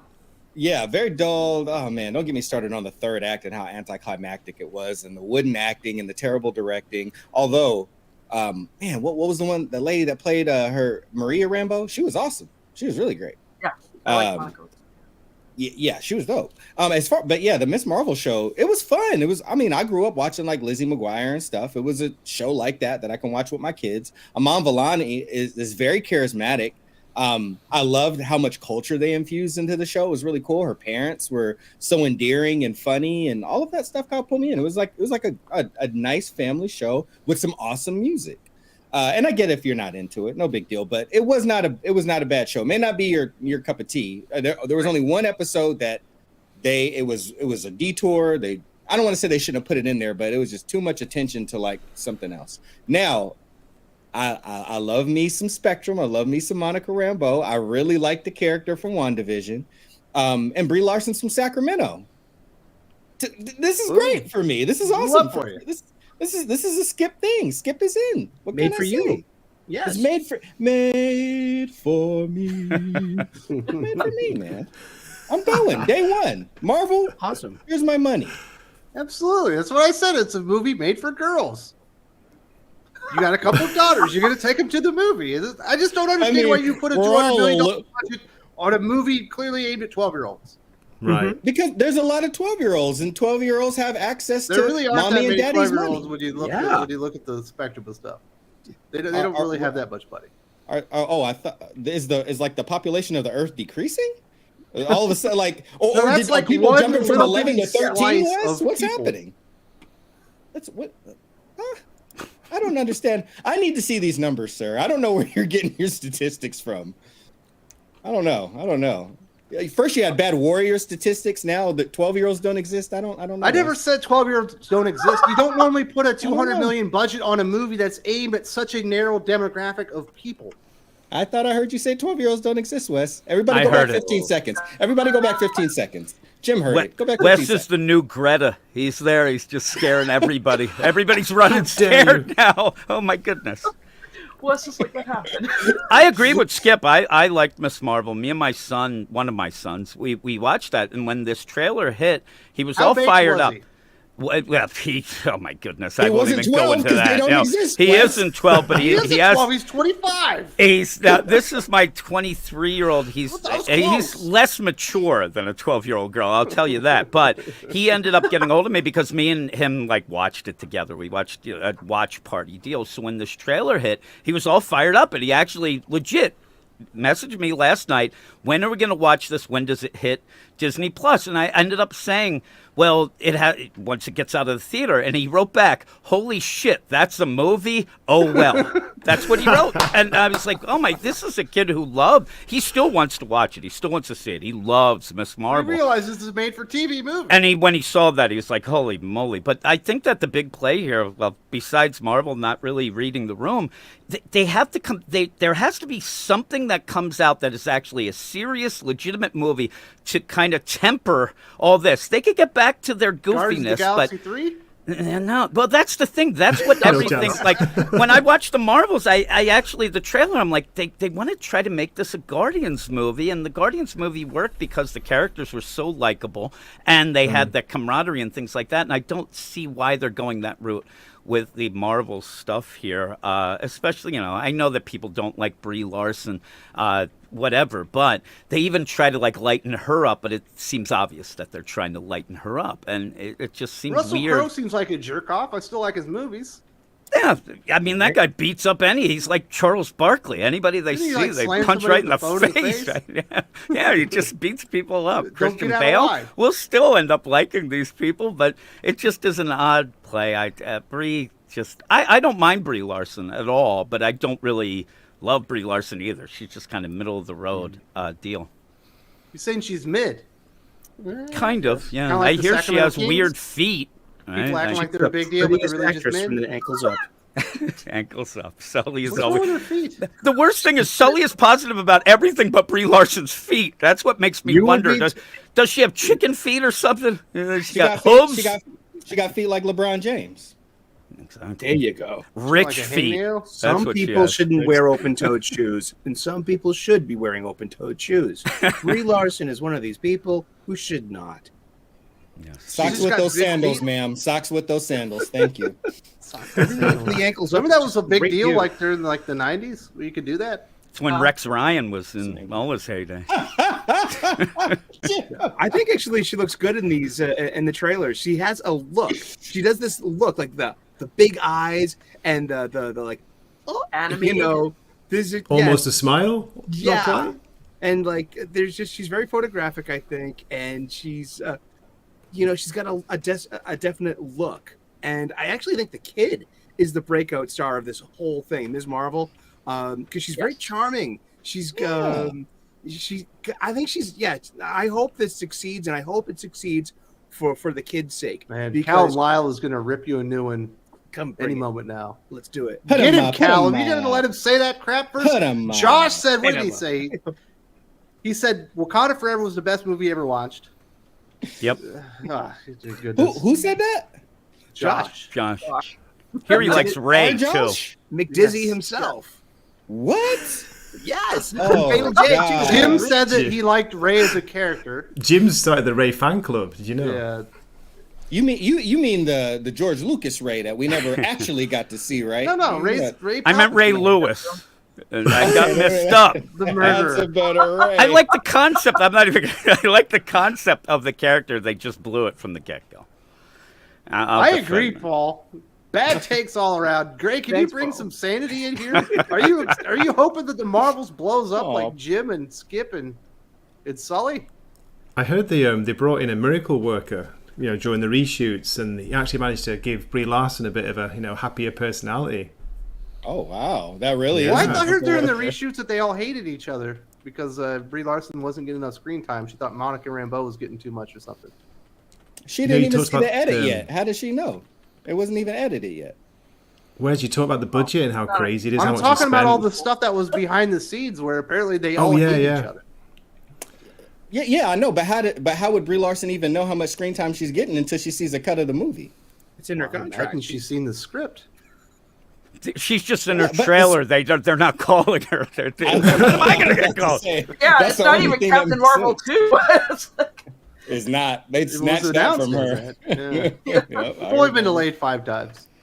It's going to be way better. I mean, there's tension. Spoilers for anybody that hasn't seen WandaVision, but there's tension because Carol was out taking care of the rest of the universe, and her best friend Maria had cancer, and she wasn't there to take care of her. Monica's salty at her about that. Where were you? You were Auntie Carol, but where were you when my mom needed help? You're the only family we had, and you were off, elsewhere. So there's going to be beef and tension between that. And then you got Iman Vellani, the charismatic, the Spider-Man-like character who's going to be the glue and has to pull them together because they're going to be beefing. So it's going to be some legit tension in there too. We'll see. Paul, watch it, Paul. Just give it a chance. I know you think we have terrible takes. I don't like Ray. Does that make you feel better? I don't like Ray. Jim loves Ray. How dare you? It doesn't matter. He I'm cancels fighting with people now in the comments about it. I know. Sorry, Jim. One of the Are you going to dumbest see in things the I've ever heard theater, in my life. Skip? Oh my goodness! I've said some dumb things. Like fucking Gabe with that Predator review. Well, that's the thing. I had to up Gabe. Gabe was getting too much attention for his bad takes. I had to kind of get the heat off of him, like a good person I am. For real, what happened to my guy Gabe? I love my guy Gabe, but what happened to my guy Gabe in his comic review? I think he got hit in the head with something. I don't know. He's got some Stephanie weird Phillips takes. threw him off when she said she was going to get rid of him. That might be. That might be. He ended up running scared. I mean, I ended up stopping reviewing things. I'm back to reviewing things just to kind of get Gabe, somebody who knows something. Get him off the bad book. Sorry, man. Yeah. This one doesn't look good. I can't have you reviewing this as a 10-star book. I need to be in Where's charge of Kinnan? Gabe's pull list. That's what happens. Yeah. Can I ask guys, who do you think the audience is for the Marvels movie? Who is the target 12-year-old audience? girls. 12-year-old girls, right? Oh, so now they exist. All of a sudden they exist again now. It's a narrow bandwidth of an audience. It's not a wide spectrum film. Yeah. Normally, you throw your most money on movies that'll have the appeal to the biggest demographic, not one that's like very narrowly focused. There's nothing wrong with making things for little girls. I think that's perfectly fine. Even Thank you, Wes, because I got 2 of them. I like to go see things with them. I'm with you, man. I got little boys, and I want movies that are made made a good specifically point. for them and not for me or whatever. But normally you don't throw out the $200 million budget on something that's so narrowly focused when it comes to an audience. Maybe, but I mean, Wes. Say that again, Carrie. Who's the villain? Like, Oh, did we who's- even oh. get like? It's Who's the villain in the movie? it's like Ronan the Accuser, but it's a lady. Yeah. Yeah, I think the the villain's audience. Yeah. Rona. It's Rona the accuser, It's right? Rona. I think it's Dree. It's an old character from the 70s that we haven't seen in a long time. But it was a dude in comic books. Yeah, it She's was, got a hammer. Yeah, she got a hammer. She's accused. I mean, I think that lets you know the villain ain't really going to be that big of a deal. It's going to be more about like It's how hijinks. it's they're the tension funking. between them. Yeah. That's what it's going to be more about. The villain is going to be, but like what I mean to say is, it's if the kids get excited for it and they're, Mommy, Daddy, we want to go. Then who goes with them? The parents go with them. So that's kind of their whole thing. Like, get the kids and the younger ones excited, and then Mommy and Daddy will go with you. Now it's 4 tickets, Wes, instead of one. No, I And got popcorn. you there. Between But it's Barbie not, and Marvel. It's not a wide range of The kids. girls want to see. I want to go. I personally want to see Barbie more than I want to see Barbie, Marvel. Kerry. I think Barbie's gonna win over the Marvels with 12-year-old girls. I wouldn't be mad. I wouldn't be mad. Jim, are you going to go see Barbie with your 25-year-old son? He'll probably want to see it. I don't know that I Get him will. off the weed, man. Just give him a job. I can't. It's got Harley Quinn and freaking Shang-Chi in. Here's the thing. I try to get my kids off the weed, but they all have those cards, so I can't do anything about it. It's medicinal. No, it's medicinal, all right. Yeah, everybody in this house but me seems to be overly medicated, 100%. You're the one that's closest to dying, man. You probably need the penicillin. It would probably, I guess it would calm me down a little, but 3 Adderalls and some kind buds. yeah, that's about part This of is going to be the movie thing. It's going to be about 80 girls in Sully. And then a bunch of parents looking at Sully like, what are you trying to say, Wes? That's where the chicks are. I'll go. Yeah. Oh God, Matthew McConaughey. I took home ec just for that. I mean, oh goodness, terrible stuff. But about the movie though, guys, I don't like the idea that you kind of expected to have watched WandaVision, the series. You expected to have watched Miss Marvel, to maybe to fully enjoy this, to get all the story notes. I'm not sure about that. That's how tie-ins work. Yeah, fair enough. do you think the tie-ins are helping, Skip? Because I don't think it's helping. I don't think enough people are actually watching the stuff on Disney Plus. No, but honestly, when I go, one of the things that I watch for, just out of curiosity, is how well do you get people up to speed within what we're watching now, so that way there's not as many gaps. And usually they do a good job. I mean, majority of the Marvel movies, I know most of us have seen them all, and it's hard for us to probably conceive how someone could take it without having seen some of the other ones. But most of the time, they give you what you need within the movie just to enjoy the movie in a vacuum. I haven't seen the Eternals. Callum wants me to say against Dune 2. Dune 2. Oh. Who? Dune Part 2. That's going to be a Comes while. out November, maybe. Of this year? Same time. It's got Same time as MJ Marvel. from Spider-Man. Dang, that's a lot. Yeah, it does. Man, they threw that movie together. Did they film the They probably first two at filmed the them same both. time? Okay. I That think makes they It's a did pretty good back-to-back. cast on that one. Mm. Another movie I haven't seen. I started it and it was so boring I couldn't get through it. Yeah, the book is boring too. I wasn't going to watch it. Skip. And I even got Shots through fired. Blade Runner Yeah, I'll 2049, skip on which is pretty hella boring, Wes, you take that back. You take that back right now. It's a really It looks boring beautiful, movie. They though, could have Wes. clipped at least 40 minutes off of that movie. Yeah, it was too slow, but it looks gorgeous. He's It got a looks great great, visual and the flair. sound is good. And it feels like Blade Runner. It was just They it's the coulda took Ram 40 VM movies. You know what I mean? It's No, Oh my Yeah, gosh! Oh my God. They coulda- Meandering. They could have There you clipped go. 40 minutes off of John Wick 4 too, but let a masterpiece be a masterpiece. Yeah, that would have cut out like 1,000 murders. I know. People We are gotta there gotta keep the body count up, Wes. Exactly. I've seen some movies with some body counts, but John Wick, it's beautiful. It really is. We got Is any there final enough- words on the Marvels? Who, me? Anybody? Anyone? No, I think we talked about it enough, huh? Pass. Goblin Pass. says in Maybe. Justice League, Dark is coming back. Justice League is supposed to be disbanded. Just make new name or bring back Shadow back. Bring a Kid Eternity back. The Justice League are coming back. It's in the little thing. They're returning by the end of the year. So the Teen Titans or the Titans won't be like the focal team for that much longer. But I like Justice League Dark. It was a good Wonder Woman detective chimp vehicle.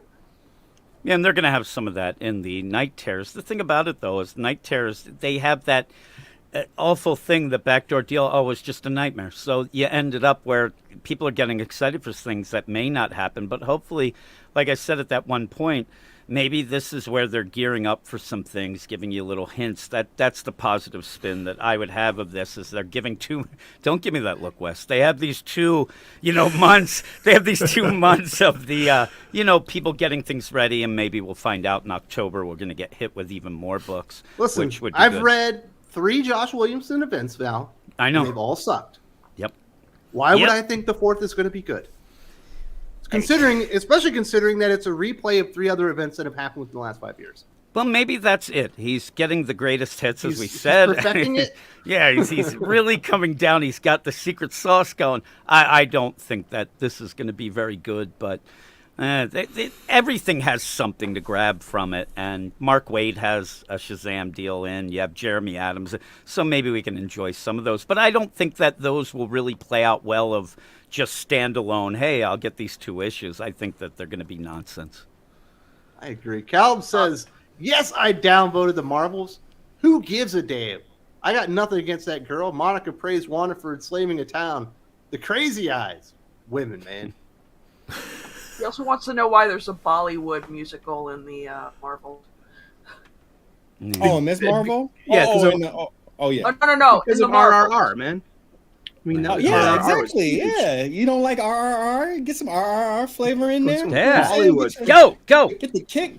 The kick. Bollywood in there, man. That's got some energy. That's got spirit. Go. Yeah. What's going He's on? doing the Cabbage Patch while he's doing Bollywood stuff. I just look like I'm fighting with someone. This is like the fucking Running Man in there. Dance fever. What is it, Major Payne when he starts dancing at There you go. Karen Parsons? Would Such a you good like movie. to That's dance? what I need, a TV show of Major Payne. Bring that back. David Wayans just beating kids up, just abusing them because he's an idiot. Give me a trilogy. Absolutely. That's so good. Especially with kids now. That would be really interesting. Yeah. Caleb says, I predict Josh will say after seeing it, they're flawed and it's awesome. It's character driven. Blah, blah, blah. Plus, Brie Larson may have gotten a boob job. No, I think if Brie Larson got a she boob just job, lost a like, bunch of weight. She looks you great. would notice it pretty heavily. no, she was bragging about a special bra. Yeah, she's a fine woman. Stark There Tech are bra, bras wasn't it? that Yeah. can make things look Nanotech. enhanced, but nah, she wouldn't be able to hide that. She's a little too flat chesty on that one. But there's no doubt Josh will love the Marvels, probably even more than Skip. Mm-hmm. Probably. I got to talk to him about what you just told me. I got to talk to him. You didn't love Wakanda Forever? No. You know what's weird is the opening of it's Almost pretty damn despise solid. that movie. Silence is golden. The opening of it's pretty solid. Yes, it's whereas it emotionally was. impactful, but then they keep going back to the beginning of the movie as it keeps going along, and it just sidelines it. Yeah, it's like, okay, he's dead. You killed him. He's dead. But I didn't want no dead T'Challa. Recast T'Challa. Man. Nah, and then Angela Bassett kind of carries the movie, and then whatever. Yeah, exactly. And then what is this going on? Ugh. Paul Ebb says, you are all allowed your bad takes. We can call you out. Much love and love the show, Wes. Well, thank you, because this is absolutely the bad take paid. It's a good thing Doc isn't here. His head would have exploded by now. Oh no! I can take it better than he can. yeah. Oh, you can call me out for all my bad takes. I'm proud of my bad takes. My takes are like my music collection. There's not a bad single in the bunch. I think your man. worst take is that you think Jonathan Hickman is worth $9 for a single comic book. That's a bad take. That's terrible. Yeah, no. I said, Jonathan Hickman is worth. I mean, I don't know. At West, it's like you acting like he named the price for the comic. That's kind of weird thing. I mean, the man wrote the story. I didn't The blame him company's for the price of the comic. I blame Marvel. You're the one saying, "Oh, that's a great price." Can't wait. Somebody A great price? A great price? Mr. 12-year-olds don't exist? I don't know about that. I said I would pay. I would say I would pay. Like, for me, it's pretty easy. I set a budget for my comics for the week, and then I look at what I want to buy. I mean, I still buy expensive back issues too. Like, some back issues are worth, $12 or whatever. Like, whatever fits in my budget, They're great. I buy it. And it's as simple as that. So for that week, it's gonna fit in my budget because my pull list ain't that big. So I'm gonna buy it. And if it sucks, I'm gonna say it sucks. And if it's great, I'm gonna say it's great. But I was able to afford it. I love comics, so I bought it. Well, you haven't bought it yet. It hasn't come out yet. Maybe I mean, at it'll that be time. one of those things where you buy it because it'll like show you're rich, and it'll be a status symbol that you can buy it. Right? Yeah. It's like Bougie. Jordans or something back in the day. It'd be great. Just making it rain. Yeah. Ultimate Invasion number one. All the pages you're flipping Remember when out there. Pac-Man made it rain? It didn't go so well. I make it hail and I throw quarters. You remember that I love story, that. right, Skip? What story? The Pac-Man Jones making it rain in the strip club story? Yeah. Where he Pac-Man started throwing Jones? out all of his money, and Uh-huh. then the strippers started picking it up because they're And he got strippers. And he pissed. put it on the stage, and he started bashing her head into the stage. Pac-Man Jones did that? Yeah, that's why he got suspended. WVU grad there. Loud and He proud. got suspended for like 3 games or something. When making it rain goes wrong. Yeah. It's like, He's once the you one who actually put the made money it on hail. the stage, as far as I'm concerned, it's hers. Yeah, exactly. What did he think? He Them's the rules, fella. That's weird. Whatever. My Heck, goodness. man. Kaiser Soze says 5 more days. What is he talking about? Must be a comic book. Must be DC is 5 days, right? Nah, in 5 days, the Warriors will be defeated in the playoffs, and the Kings move on to the second round. I see. No, where they you're play going, every Kaiser. 2 days, so Yeah, I to think beat that them, it'd math take is at least off. 8. Right? Nobody They'll play asked. back-to-backs in Five. the playoffs. Nobody asked you to fact check me, Wes. Let me live. Well, maybe it's a debut. I'm anticipating It's 5 more for days. Spider-Man India, maybe. Could be very exciting. Maybe. Fred says Kamala Khan is so annoying in that trailer. She just shrieks the entire time. I'm with you. Oh my God, it's Captain Marvel. Oh my God, we're switching places. Hijinks. I was Kamala like, Khan's I here. mean, that's what little girls do. They shriek and they're noisy. I mean, geez, I got neighbors. Wow.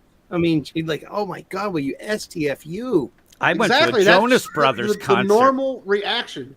Like, oh my God. You're not supposed to be like, oh, that was hearing. She's Teenage screaming. girls for you. I mean, I don't know if you've been around too many of them, Frank, but that's what. And I'm not saying that you're wrong. I mean, like, yeah, I mean, there's a lot of annoying stuff that she does, but as someone who literally has teenage girls, and like, that's how they live. Communicate. Yeah. I have 3 boys. God bless you. God bless you. I get indeed. kicked in the balls a lot. Oh, jeez. Oh, You know what I'm saying? wear a cup, buddy. Wear a cup. Hey, Doc's in the chat. I wouldn't feel The like a man if I doctor. wore a cup. You just kind of got to endure it, Easy. you know? It's part of being a dad. Well, it sounds like you're all done having them, so why not? It's true. There will be no more little Wes's running around. There you Quitter. go. Never say Colin never, has- Wes. Listen, I don't want to do the gym thing where you end up having 15 kids. Yeah. It's not He's great. talking about his 25-year-old. He's got a newborn. It's not fun. A 1-year-old. I have 70 kids right now. The worst is, though, when you do that, you end up where if everybody wants to go see a movie, you kind of have to, they have Take to a work load. for your love that week. And the 3 that end up, really impressing me, they get to go. The rest, they stay at I got home. 3 slots open. and Exactly. I got 8 kids. Every coming with morning, I wake up. Who's going to show me that you're my favorite? Come on, let's go. Yeah, I've got money for 1 popcorn. You got to earn Yeah. that too, right? Exactly. Right. Are you making a team, Wes? Jim, a basketball team or even a football team? Yeah, How that many? was, Hockey. we were able to do that. Okay, Listen, so he yeah. doesn't have a basketball team or a hockey team. Jim has a family of leeches. They're never going to leave him. He's basically true. got a set of parasites. That's their sport, living at home. That's what they do, and they're excelling at it. They're all stars. That's what they Jim are had right his now. own TV show. Would be called My 5 Sponges. Yeah, Actually, a good name, Wes. That's a pretty That's good name. good. that would be Yeah. good. My 5 sponges and a dad who just wants to jump out a window. That's what it would be called. It's not going to be picked up anywhere. Might want to get with Definitely, Josh that's how I and know make that Jim happen. is Irish. Because only an Irishman could put up with this. No, I'm British and German. Yeah, I there you know, go. but Irish at heart. Yeah. We have they have Irish twins. We have Irish quadruplets. Is what we have. Yeah. So we've already talked about Night Terrors enough. I don't really want to go into that, but we can get into the Uncanny Spider-Man reveal. I've already recorded a video on this with Doc, so you're going to get his unfiltered thoughts on this. But I was less than impressed. I'll say that, Sully. I feel like Nightcrawler is I don't feel like it. He is my favorite mutant. He's my favorite X-Men hero. Why the hell does he need to be Spider-Man? Because everyone else is, and he wants to be included. I mean, geez, there's a whole Spider-Verse out there, isn't there? No, but he's going to be Spider-Man in the 616. Yeah, so what does this mean for Peter Parker, though? Is he going to be dead? And I'm does assuming- he need a replacement, like someone to fill Someone in? has to pick up the mantle, even though You know. I guess Miles Morales doesn't exist, or maybe he's dead too. And he's done a lot of then swashbuckling as well, the Spider-Woman. pirate stuff. So it's like he's used to, swinging on ropes and things. So what is he going to do? Bamf instead of, sling webs? don't know. I like the design of the outfit, though. I'll tell you that. Yeah, much. we all like Miles Morales' outfit. Yeah. It was cool when it was on him too. No, I'm talking about Kurt's. It's the same exact design. I think it looks weird. That's just weird. Black and red. I don't know, Gray. You're a bigger Spider-Man fan. Can you explain this one? Why one of my favorite heroes has to be Spider-Man now? I have no idea, and I was really surprised to see Cy Spurrier was writing it, Wes. I'm not. He must have a really low page rate. That's why he's working for DC and Marvel these days. I don't think they can afford anybody good anymore. But to be fair, he did actually... there's a quote from what he said, and he did make some really good points. He was like, delighted to be on the book. He's looking forward to having a joyful, heroic story for a change. He's going to be telling that. So I was like, okay, he's kind of saying the right things, but it doesn't sound like him. Yeah. No. That'd be like Jim saying, I've got a joyful, story to tell. Yeah. Doesn't feel like that's never happening. Never happening. Can you explain this to me, Jim? You got contacts behind the scenes. Why is this even happening? I just can't get my head around why it even exists. I think that this is one of the things, and it's funny to say, like, oh my God, they're putting out and diluting the stuff, but this is a weird deal. Like, when you look at Batman as a whole, when you just had Batman books, Bruce Wayne Batman books, you keep the train rolling. When you start going off on a little tangent like this seems like, Spider-Man's just saying, they'll buy anything. And this feels like, almost like an I Am Batman with Jace Fox as Batman. Like, nobody ever asked. Nobody. Kurt Wagner's not Jace Fox. No, I'm saying nobody, though, wants him as Spider-Man. I'm not saying he's Jace Fox. I'm saying people love Nightcrawler. They don't like or ever ask for him as Spider-Man. So you're doing these weird things to try to get people like you, Wes, who just, almost had an aneurysm. Well, that's the thing. They're hoping that you will go then and maybe you asked, Gray, why should I like Spider-Man? Well, maybe that's their play. Hey, Nightcrawler, people like him. He's very likable. We'll get him over, and then people will get other Spider-Man books. But I just don't think that you would want a Nightcrawler Spider-Man. You want Nightcrawler. I want a Nightcrawler book. Yeah, you want a Nightcrawler book. Not written by Cy Spurrier. He just did the last one, and it's I know. Yeah, he did. Yeah. And that's the weird play is a lot of times you'll get things like this where you want a book, and they'll skew it to this weird side version that you never asked for. You want something and you get it, but not really get it. I just think Tim Drake Robin is what I was thinking about. That's exactly what I was thinking about. Why have, a Tim Drake at a marina? We just want a Tim Drake by a competent writer. But this Nightcrawler thing just feels weird. I mean, nobody could look at that and say, that's what I always wanted. Oh, my God, I don't know. And that's what worries me. Cy Spurrier seems to, again, be one of those guys who, oh, my God, I'm so clever. And so I don't think that it's going to work. I don't think a lot of this Fall X stuff is going to work. And they're trying to sell it like this, like they're going to end the Krakoa era. And I believe this now. I do believe this, Jim. That Krakoa, they will not be living on Krakoa anymore. No. They're going to be living in a mansion like they were before. But it's going to be the same versions of the characters, and it's going to be the same bad writers. Nothing's going to change. Yeah, it'll be like the idea you could take the characters off of Krakoa, but you can't take Krakoa out of the characters. It's just going to be the same bullshit, and people won't be fooled. They need a reset. They need to wipe the whole. They need a crisis. DC won't stop doing crisis, and Marvel needs one. And I was actually going to say, I've followed. Just imagine if you're an X-Men fan and you also like the amount of books that you're going to have to buy this summer, and then throw in, Summer of Symbiotes, and then all. Geez, I know there's a thing for the idea of like, the big summer movie, but you can't do that with comics that people are already event fatigued, and and then throw on top of that other books that are $9, and they're just too much, and everything hitting, and it's just crazy. I'm looking forward to the tweets of X. Do you think they need to get back to like just standalone stories with characters and not so much connectivity? Yeah, that's why I think that Mark Waid's World's Finest is, and now it did connect in the Lazarus Planet or stuff like that, but it's one of those books where I like books like that World's Finest, that if you're a little down with a lot of things, you can get that book and get an enjoyable story that makes you smile each month, and then at the end, you don't have to worry about, oh my God, what's happening with Dick Grayson?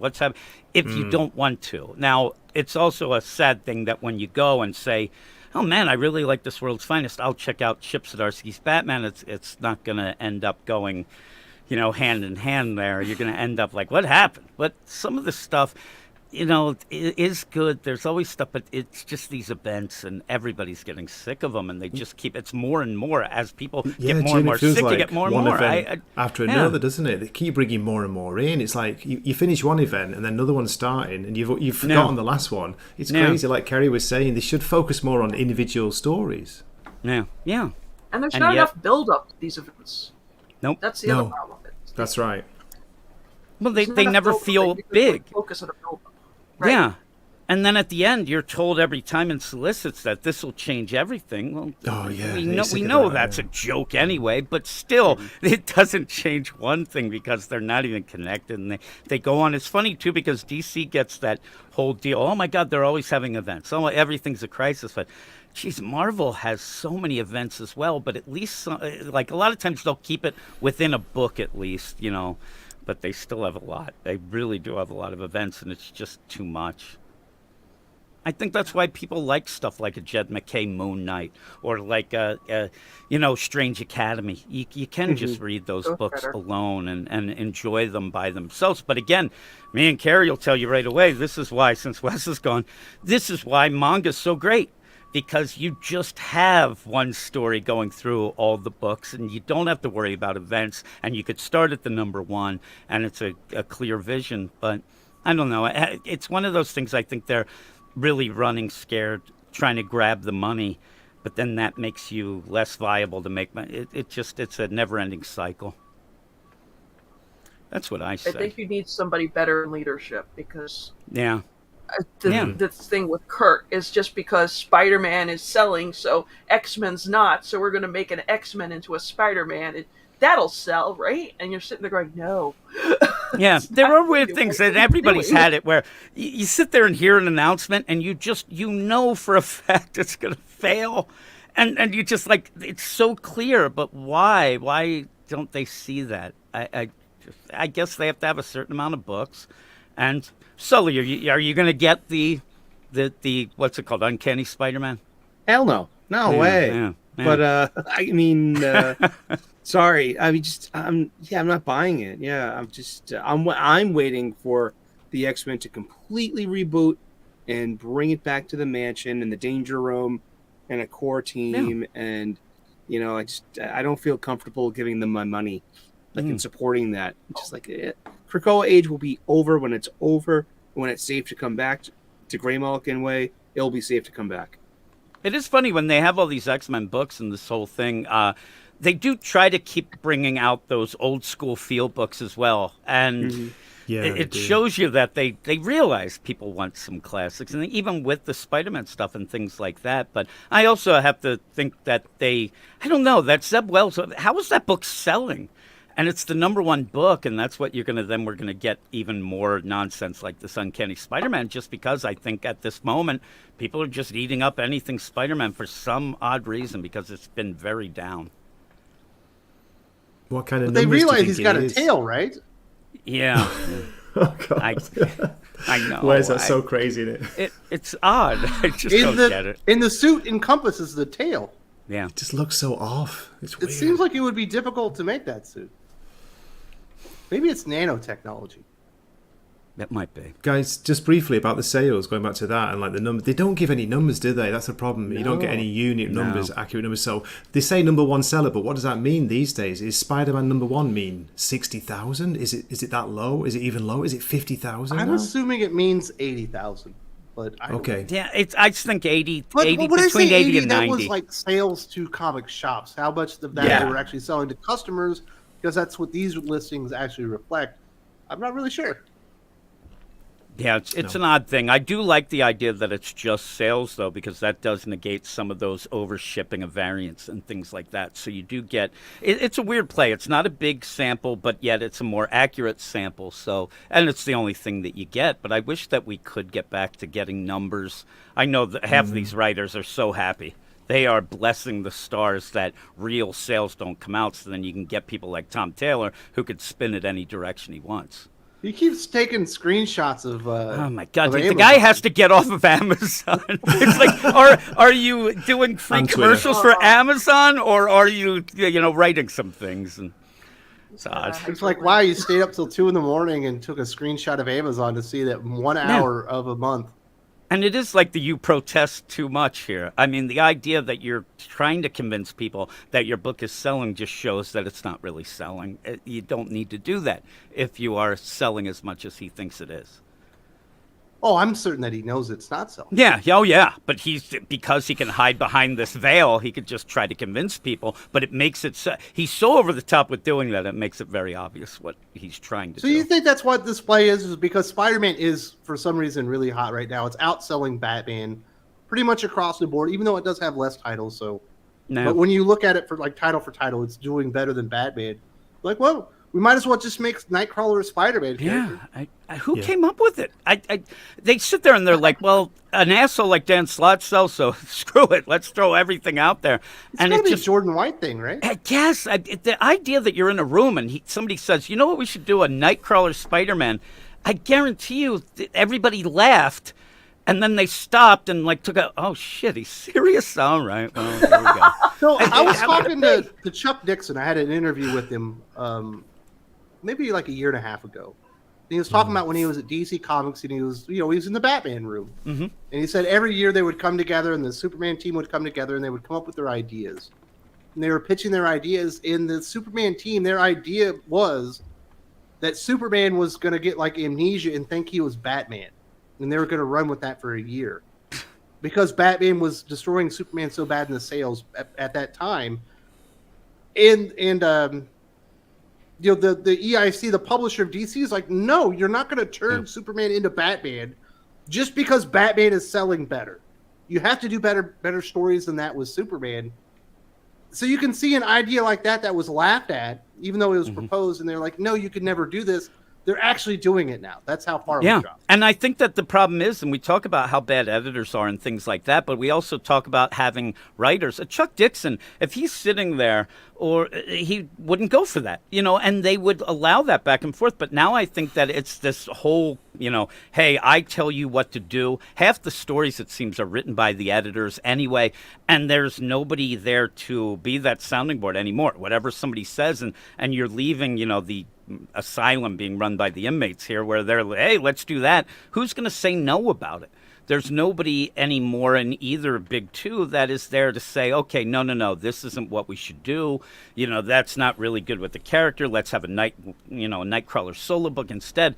They just end up having just yes men and women all around, I think, and they just go with whatever. Should he even do a Nightcrawler solo book? He does a miniseries every 10 years because he just can't carry a book. Yeah, it's true. And you like Nightcrawler. You love Nightcrawler, and you realize that. And there's a lot of characters that should just be, in a team book or in a thing. It's not like a Tim Drake Robin where there's hundreds of issues of Tim Drake as a solo character. Yeah, some characters, though, just can't carry a solo book, and that's not meaning that they stink. It's just that the character's better in team books and in other things, and that's what they should be doing. Nightcrawler has a place on the X-Men team. He's like the conscience of the team. He's like the guy that gets to say, no, what you're doing is wrong, and that he believes that, and he has that place on the team. Doesn't work so great when he's on his own, but when you play him off a character like a Wolverine or a Cyclops or a Beast or something like that, when he's going dark mode, it makes sense for the character, and he has a really key role. And that's the thing. It's a weird play. Like, what is going on? Their idea, is this to elevate Nightcrawler? Because I don't think people... So at the end, maybe you just have a 2-for-1 deal. You have Wolverine, Nightcrawler, a couple of mini-series, something like that. But why anyway? I just don't get what they think this will do overall for either the Spider-Man franchise or Nightcrawler himself. I just think that this is a... just throw it out there. It feels like a parody. It feels like Mad Magazine.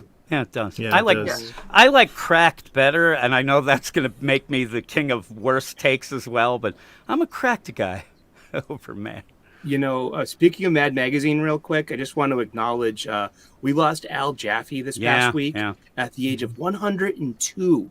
Al Jaffe was one of the most prolific artists for Mad Magazine, and I grew up on Mad Magazine. And I want to thank Al Jaffe for his impact on me, man. And I'm sorry, but absolutely. I love parody. I love stuff like that when it's done from a good place. I remember reading a pitch for a Michael Jordan movie where Danny DeVito was going to play Michael Jordan. And it was absolutely hilarious, but that was a parody magazine. Yeah. It would have made sense in that place. This is supposed to be a serious universe. Yeah, I actually, with Mad and Cracked, when they went so heavy on Star Wars parodies, and I loved them so much. I remember those, Jim. Yeah. Oh, I loved them so much. And yeah, they should have made those the movies then. Robot Chicken did that, right? Yeah. Or was it Family Guy that made the movies? Both of them. I think it was Robot Chicken. Yeah. Family Guy did the Star Wars deal as well. Yeah, they both did. Yeah. Very nice. Let's hear from the peoples. Gobbin Sin says, just like Slot's Spider-Man #5, Uncanny Spider-Man should be a what-if story, not part of the main continuity. I'm burnt out on Spider-Man related stuff. I love What If. You're the only one, man. People are buying Spider-Man right now, I'll tell you that. The numbers are absolutely fantastic, but I guess Slots is kind of a what if, because it's in the Spider-Verse. It's not really in the 616. Man, that was a bad comic book, Jim. That was rough. It is. What if it's like it should be like a why? Because I don't get it. The whole play of it is just nonsense. It really is. And it's rough. It really is rough. Somebody was arguing with me that it was the best Spider-Man book out right now, and I said that might be the most. It's depressing to think that somebody would even say that because of how bad the books have been. Mm-hmm. Common Sense also said Elliot Boggs should reset the 616 with his powers. And there's a lot of characters that could reset the 616. Obviously, Franklin Richards would be another one. Mm-hmm. Scarlet Witch could reset the entire universe. The Beyonder. Mm-hmm. He's still around. Pretty easy. It could use it too. Get them out of all this nonsense that they're stuck in right now. He also said, I am sick and tired that manga is the only thing you start on Volume 1. You start Volume 1 on Indies too. Radiant Black, Ultra Mega, Tokyo Ghost, Firepower. Yeah. Yes, I look at manga as just another indie thing as well. I mean, it really is. And manga or comic books, Doc. Yeah, what Doc will say. Go, Carrie. I'm sorry I interrupted you. It's okay, no, but I was going to say another good point with like indie, especially like Radiant Black, and this is like a problem I have with Marvel, is that you don't need to read every like spin-off of Radiant Black to always get the whole story. You can just still like read them individually. It's not like, all right, I have to now go read. Although I did like no one. Rogue Sun's the best one. But you read Rogue Sun without having to go over to Radiant Black to get a full story. Absolutely. Yep. They're in the same universe, but they're not fully connected as far as storytelling. Exactly, because they focus on the contained stories for those characters. And that's what I feel like Marvel needs to get back to. So speaking of this manga stuff, Jim, I'm sure you saw Distillery, right? Yeah. I almost put it on there, but I was like, what a nonsense idea. Yeah. So they're going to make a digital comic book platform aimed at collectors. Yeah, that doesn't dumbest work idea right. I've ever heard of in my that is, fucking again, life. we're talking about getting involved in like a board meeting where they come out with, hey, get this, collectible digital what? Like everything. But they're not NFTs. Timeout. No. Well, Skip will like it. Ram V's involved. I saw the creative teams. They have some pretty decent creators, but I don't know that it's going to be. And you keep having this. You have Substack, and you have anymore. He puts out a new comic book every 3 days. Yeah. And I was going to say, once you had that Substack stuff and even the Comixology and you ended up just like nobody even knew when things were coming out. And the next thing you know, Scott Snyder has 17 books out and nobody's talking about them. That's the thing. There's no real buzz about stuff like this. It may work out, but I'll end up not realizing it's out forever. Right? This is my thing, Skip. I'll throw this one to you because you sent me the damn article, I believe. It wasn't you, it was somebody else. I'm going to blame you for it. Just to annoy me that day. You have an entire roadmap on how to make a successful digital comic book platform that will not only bring in readers like your casuals, but will get them into stores and then pay for the physical comic books themselves, which obviously cost a lot more money and have a much higher profit margin to you. And you skip over all of that and you go to, we need to do variant cover schemes, but digital. He agrees. That is true. That is correct. You can't make this stuff up. Like, how stupid do you have to come up with that idea? That's my thing. I couldn't even talk about it. I was so annoyed. Yeah, I was talking to Nalo about this a little bit. I mean, really, it comes down to the person that's putting the money in. They got to feel like there's going to be some imminent return right back out of it. So, you hype them up on all of the more recent, rug pull kind of schemes. We were going to do this, but it's not NFTs, and we're going to do this, but it's not Substack, and we're going to do this, but it's not this because it's distillery. And for the most part, like creators, are you can license the platform that Shonen Jump has for an annual fee that's actually really cheap. Yeah, but that's not exotic, Wes. It's not. It's bare bones. It's aimed at normies. Good business. Yeah. Like that's not exotic. These people are, they got this whole startup mindset, and they want to throw some money in quick, and they want to pull some money out quick. They're not looking for sustainable business models. I don't think I can even do a video on it because I would just get so frustrated talking about how stupid it is. I mean, that's fair. Yeah, other people will do videos on it. Like I said, as far as the creators are concerned, as we know, a lot of creators don't make a lot of money, and you got your people that we know have made money. You got you mentioned Scott Snyder, you mentioned James Tynion. But then you got some people that are still like just now starting to make some decent money, like Rom V and stuff like that. And for the most part, they're like, oh, okay, there's some money in this, credible names, cool. I get to work with some of my friends and make a little, like make probably a significant additional chunk, but not interrupt what I already have going on with the big two and my indie stuff. They're just gonna get some checks while they're on the ride until the ride is over. And I'm not even mad at them for it, because whoever wants to buy into it, it's your money. Go right ahead. Well, and I don't believe the creators this was are getting Scott paid. Snyder's idea or James Tynan's idea. Oh, they wouldn't be that dumb. I mean, well, maybe. I don't want to say either way. All I've got to say is, if you don't give the person who's invested money some sort of attractive, exotic, opportunity to make some, then they're not going to be into it. If they're not people who are already in the comics industry and know how to run a comics publisher, that it's going to be a while before you get a return on investment. You have to put an emphasis on quality. You have to have good editing to make sure that the stories are quality. That's not exotic and attractive for people that just want to come in and throw some money and pull some money out.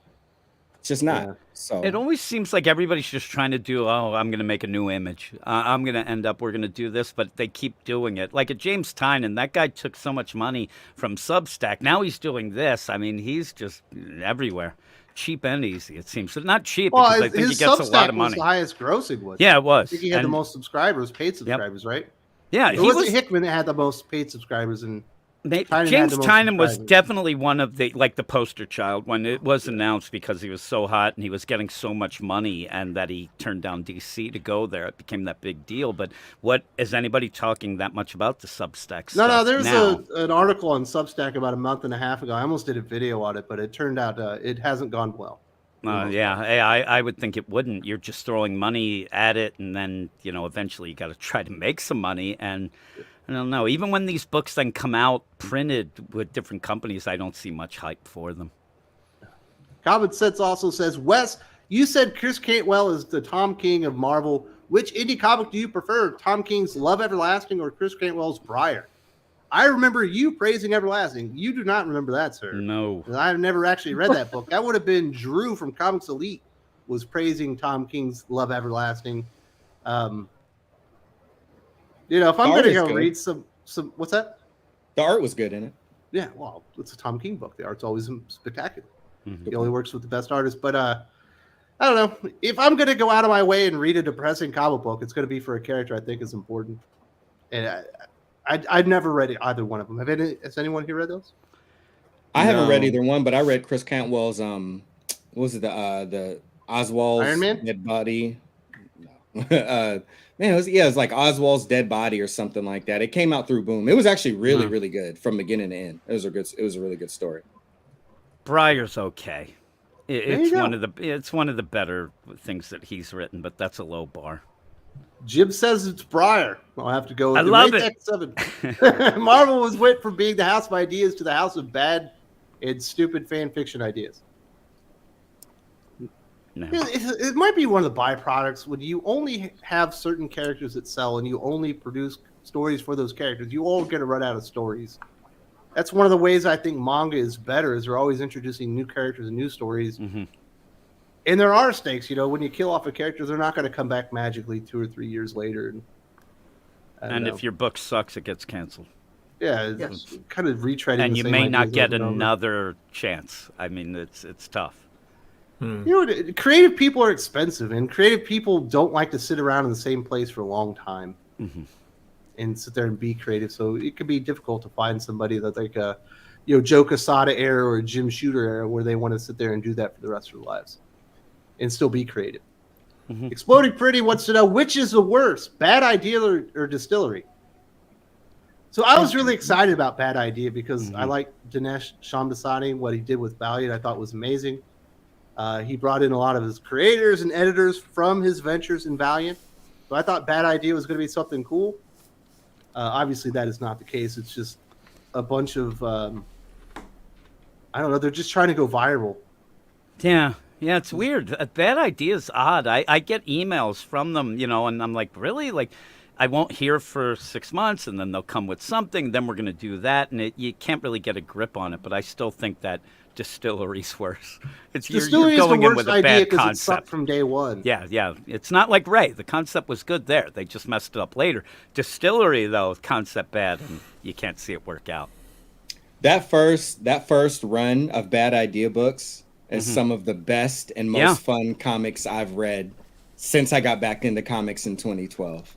It was just incredible. It was so fun. Yeah, they're a pain in the ass, and yeah, they're a little wonky. It's Dinesh is having fun, but like I continue to tell people, I have not had as much fun with comics since I was a kid.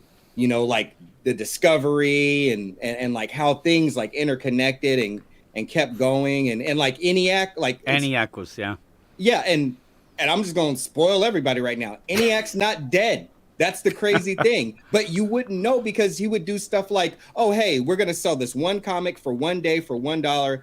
You can only get it then. And then you go get it and it looks like it's a Venditti Hank Howard comic. And then you read it and you're like, oh, it was done. And then you flip the page and it's really a continuation of ENIAC by Matt Kent. Like they would do crazy stuff like that. And it was super fun because you didn't know. And maybe you missed it, maybe you didn't, but there was nothing more fun. And I get why people don't like Bad Idea, but for the people that it works for, but you're kind of in the area where you can be a part of it. And that's what I'm saying. Like not everybody can participate in this way. They did designate a few online stores that they did allow to sell it so it could get mailed to people. And I used that service to mail the comics to friends around the country who couldn't get it. What about your friends around the world, Skip? Hey man, look, the Philippines is a great land with the best people on earth, but it might mean that you might not be able to get a Bad Idea comic unless Doc sends it to you. They were sending it to me. I know, you told me. Losing interest. It was really fucking expensive. Too bad. You guys are dead to skip like 12-year-old girls. But that's right. That's right. Distillery is definitely the worst idea. Yeah, it's by bad. far. It doesn't sound great, but we'll see. We'll see. Common sense. Did Dan Slott explain how scientist Peter Parker turned out to be the 616 Spider-Man? Did Dan Slott plagiarize Paradise Worlds from Dark Crisis? Dan's lazy. Could be. There's a lot in that story. Yeah. I wouldn't know. He doesn't return my calls anymore. Well, you probably got caught. Did you upset him, Eric? Oh, I may have. I sent him a video of me setting his comic books on fire. That'll do it. Yeah, that could be it. Oh, man. Really feel like I burned a bridge, too. Yeah. Dan Slott's lazy. They made an entire documentary about it, so they know it too. That was infuriating. We got HH and the boys from Sigma Comics. Shout out to Thinking Critical for your work and for giving voice to fans and comic book creators alike in our pursuit of quality comics. Sultan, see you at the Wicked Con. Yes, you will, HH. I'm going to run into HH next week. Next week, I'll be at the Wicked Boston Comic Con. It is a real comic book convention. Seriously, that's what the focus is. It's old-fashioned. It's comic book creators. So are you going to make like a barley soup for him and bring it in like a Like that would be thermos? Nice. Probably not, but You're the Sultan of Soup. That's how he knows you. Exactly. I know. If I did it for him, I'd have to do it for everyone. Come on, cut me a break. It's my day off. Just make one barley soup from scratch. What are you talking about? That'll only take a couple hours. I know, huh?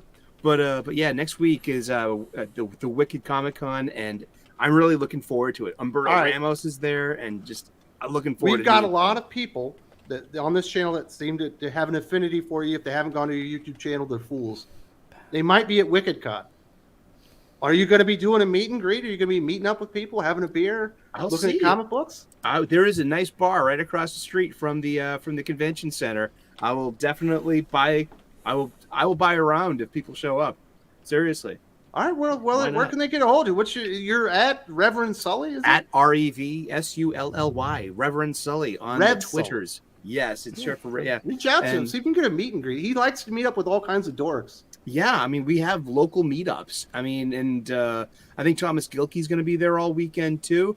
And so there's. When you say meet, do you spell it MEET or MEAT? METE, actually, with an accent. I got you. The old school meetup. Yeah, old school. Yeah. But yeah, looking forward to seeing you, HH. Absolutely. So if you're in Wicked God, definitely visit HH, and there's a good chance you can see Eric as well. You want exactly. I'll be in one of these Comics Aficionado T-shirts. Nice. That's beautiful. Pimping the show, pimping the channel. They appreciate that. It's probably going to get you some notice. You might get a drink thrown in your face. I hope so. Oh, no. If it happens, it's likely Tinny Howard. You're like, Tinny, I didn't say it. Kicking him, yelling, "Take that, Wes!" Hey, I'm the nice guy on the show. You. I look like powder. Hey. I don't have a shrinkage. I'm here for the meetup. MEAT. Hey. Did you bring your bologna? Oh my goodness.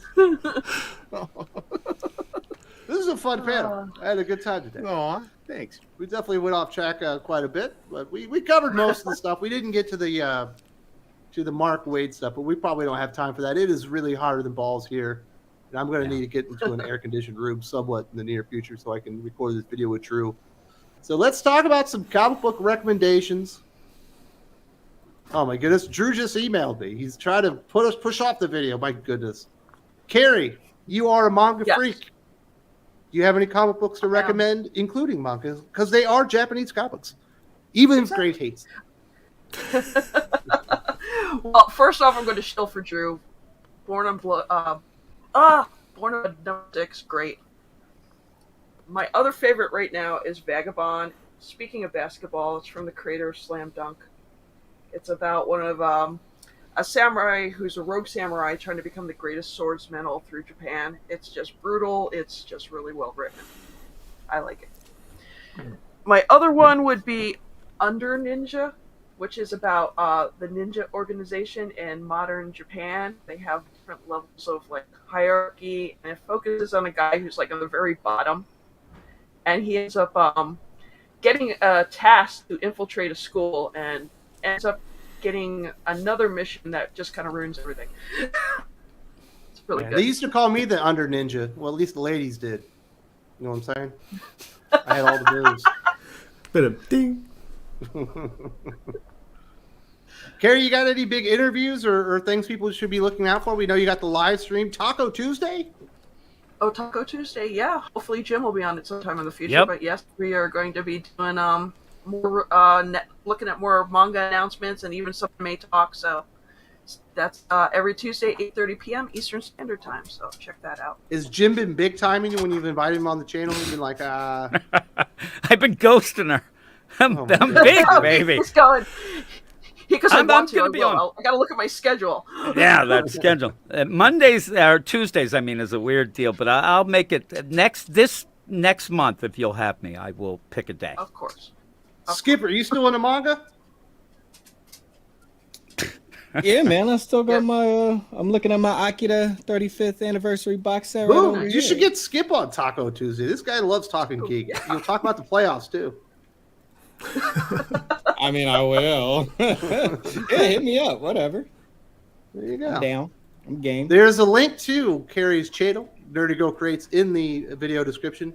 as well as the Kickstarter page. If you want to be notified when Destiny Aurora kicks off, we've also got. Let's remove the banners so people can see your names. There we go.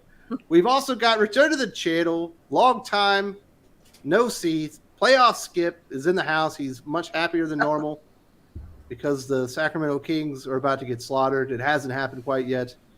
Are you recommending any comic books?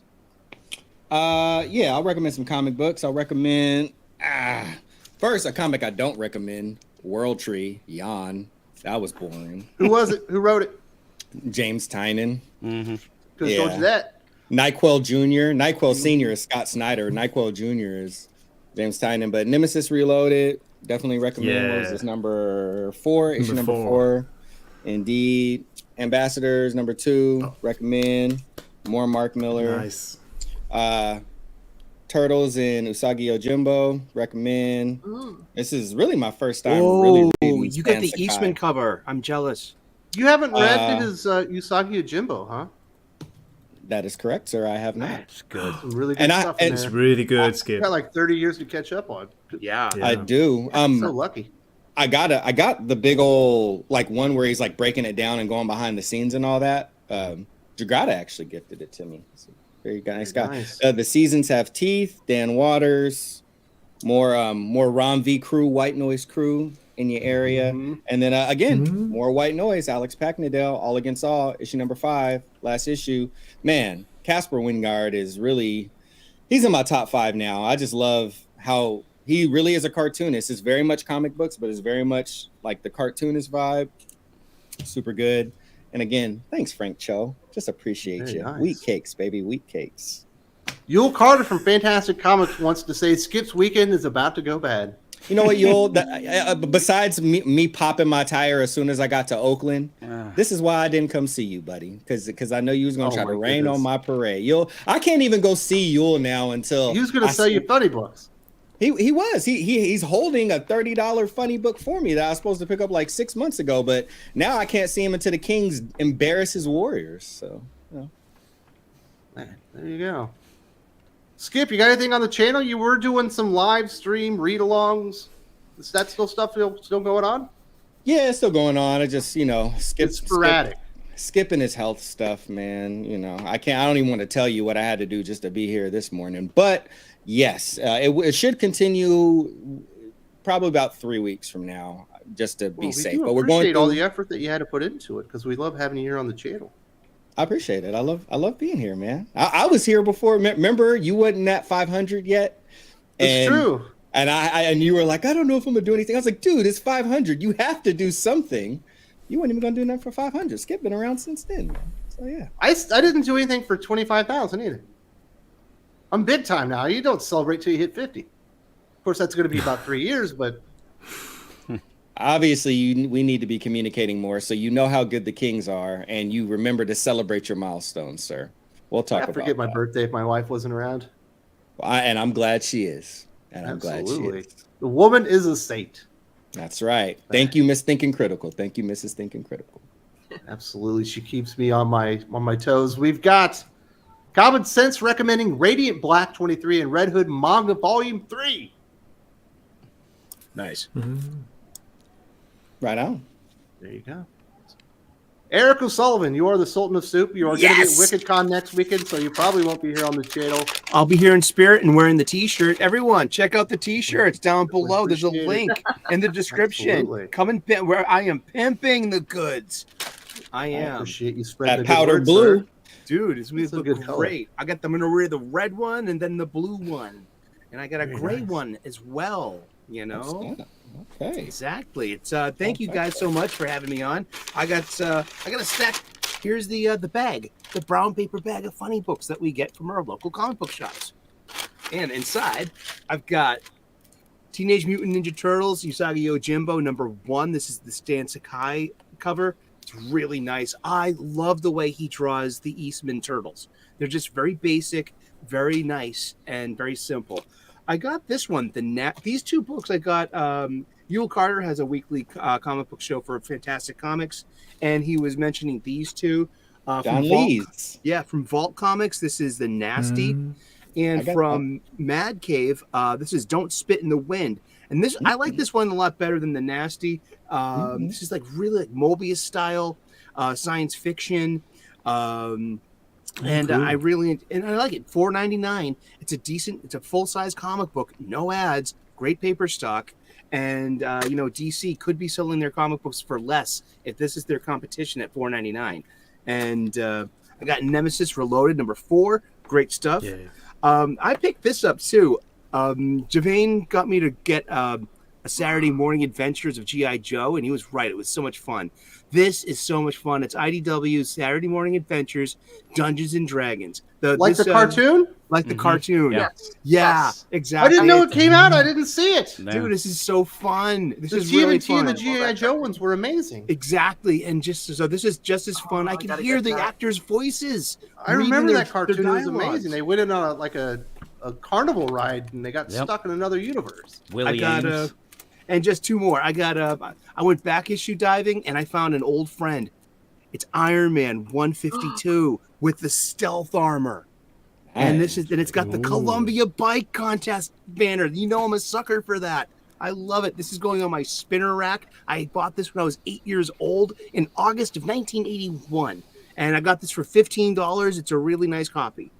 On top of everything, I got Cash Grab by Cecil. It came in the mail. And it's funny as all hell. It's a dumb, stupid adventure. It's escapism.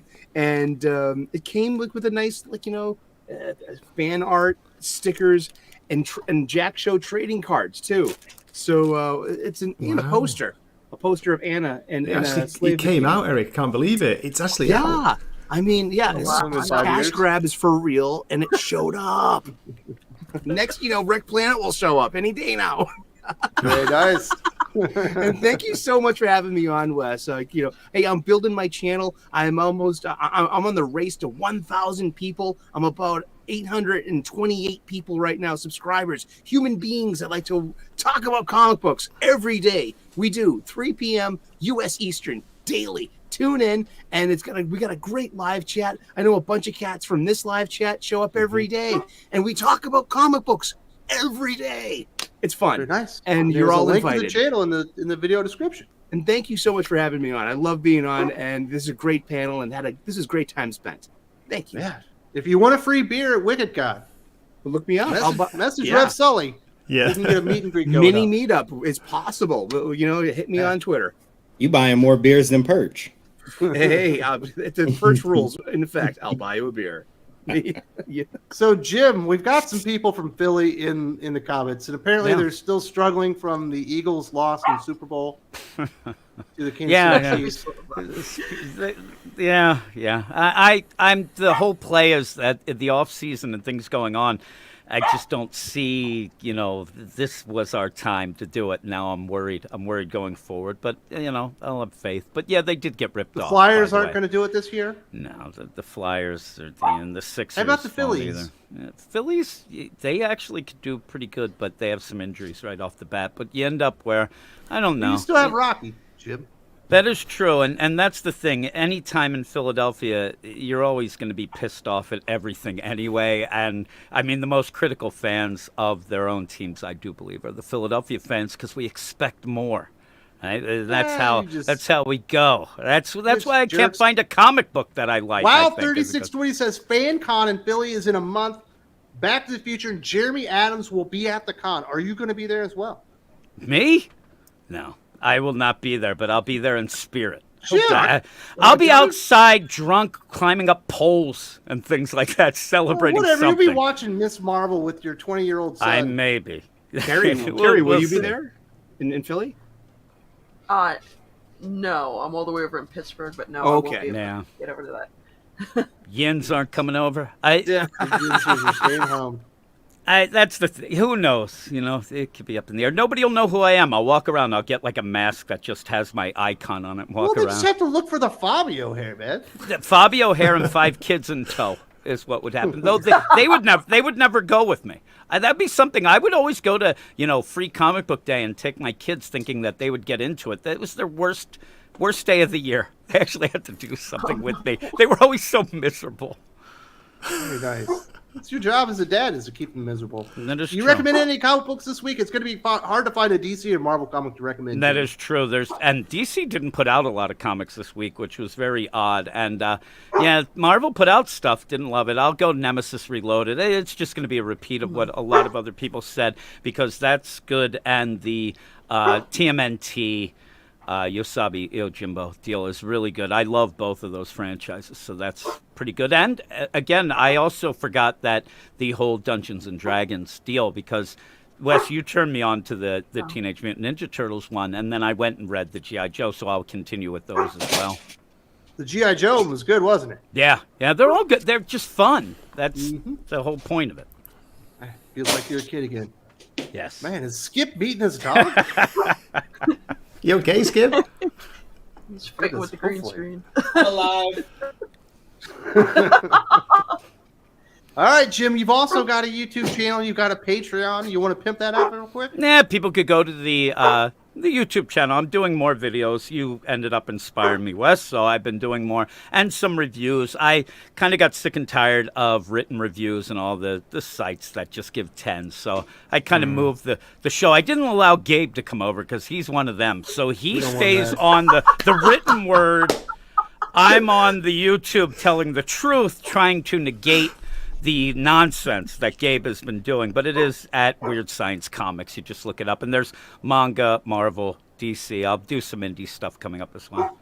And of course, there is a link in the video description as well. Last but not least, we do have Gray from Wakizashi Tea House, a man that very much is in a similar position to myself.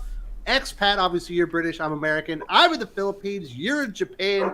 We've got YouTube channels, blowing it up on comic books. You hate manga, I kind of like manga. Do you have any recommendations? I'll second the recommendations for Mark Miller's too. You know, the Nemesis Reloaded and Ambassadors issue 2 was very good with the codename India in that. It was cool. Spawn 340 came out. That was pretty decent. Spawn, and this is for you, Wes and Kerry, just to prove that I do not hate manga. This is the first manga I ever bought in English. It's Mai, the Psychic Girl. Part 1 of 4. Came out in 1989, the British edition. And it says, not for sale in the US and Canada. It actually says Bastards I don't know for why. keeping it away I don't from know us. How could they do that? Very nice. I don't know the Kazuya Kudo and Ryoichi Ikegami. Get Doc to say that next time he's on, Wes. He wouldn't be able to handle it. He would explode. Also, you have a channel. You got anything special that's been up or that people should be looking out for? No, not really. Just a couple of reviews last week. As I say, the 2 Mark Miller ones. Mark Miller, I can't believe how he's going for it. He doesn't need to. He's successful enough. He's rich enough, but he's bringing out really good comics right now. And I missed the Usagi Yojimbo TMNT. I've got to pick that up because I love Stan Sakai. Absolutely, Sankai is the master. There is a link to Gray's channel in the video section as well. So if you're missing out on good comic books or you want some good comic book talk, we've got all the places right in the video description. Definitely check out these other channels. Support these great creators as well. I want to say thank you very much to the entire panel. A day off well earned by Doc. I believe he's chopping down a tree. So he claims he's being a real man. And Josh, No I way. do hope everything went well at your medical appointment. We'll see you next weekend. And Fatal J will be here next weekend. So we'll be off the chain. Nice. What do they say? Yeet? Is that No. the word? Hey Siri, light the beam.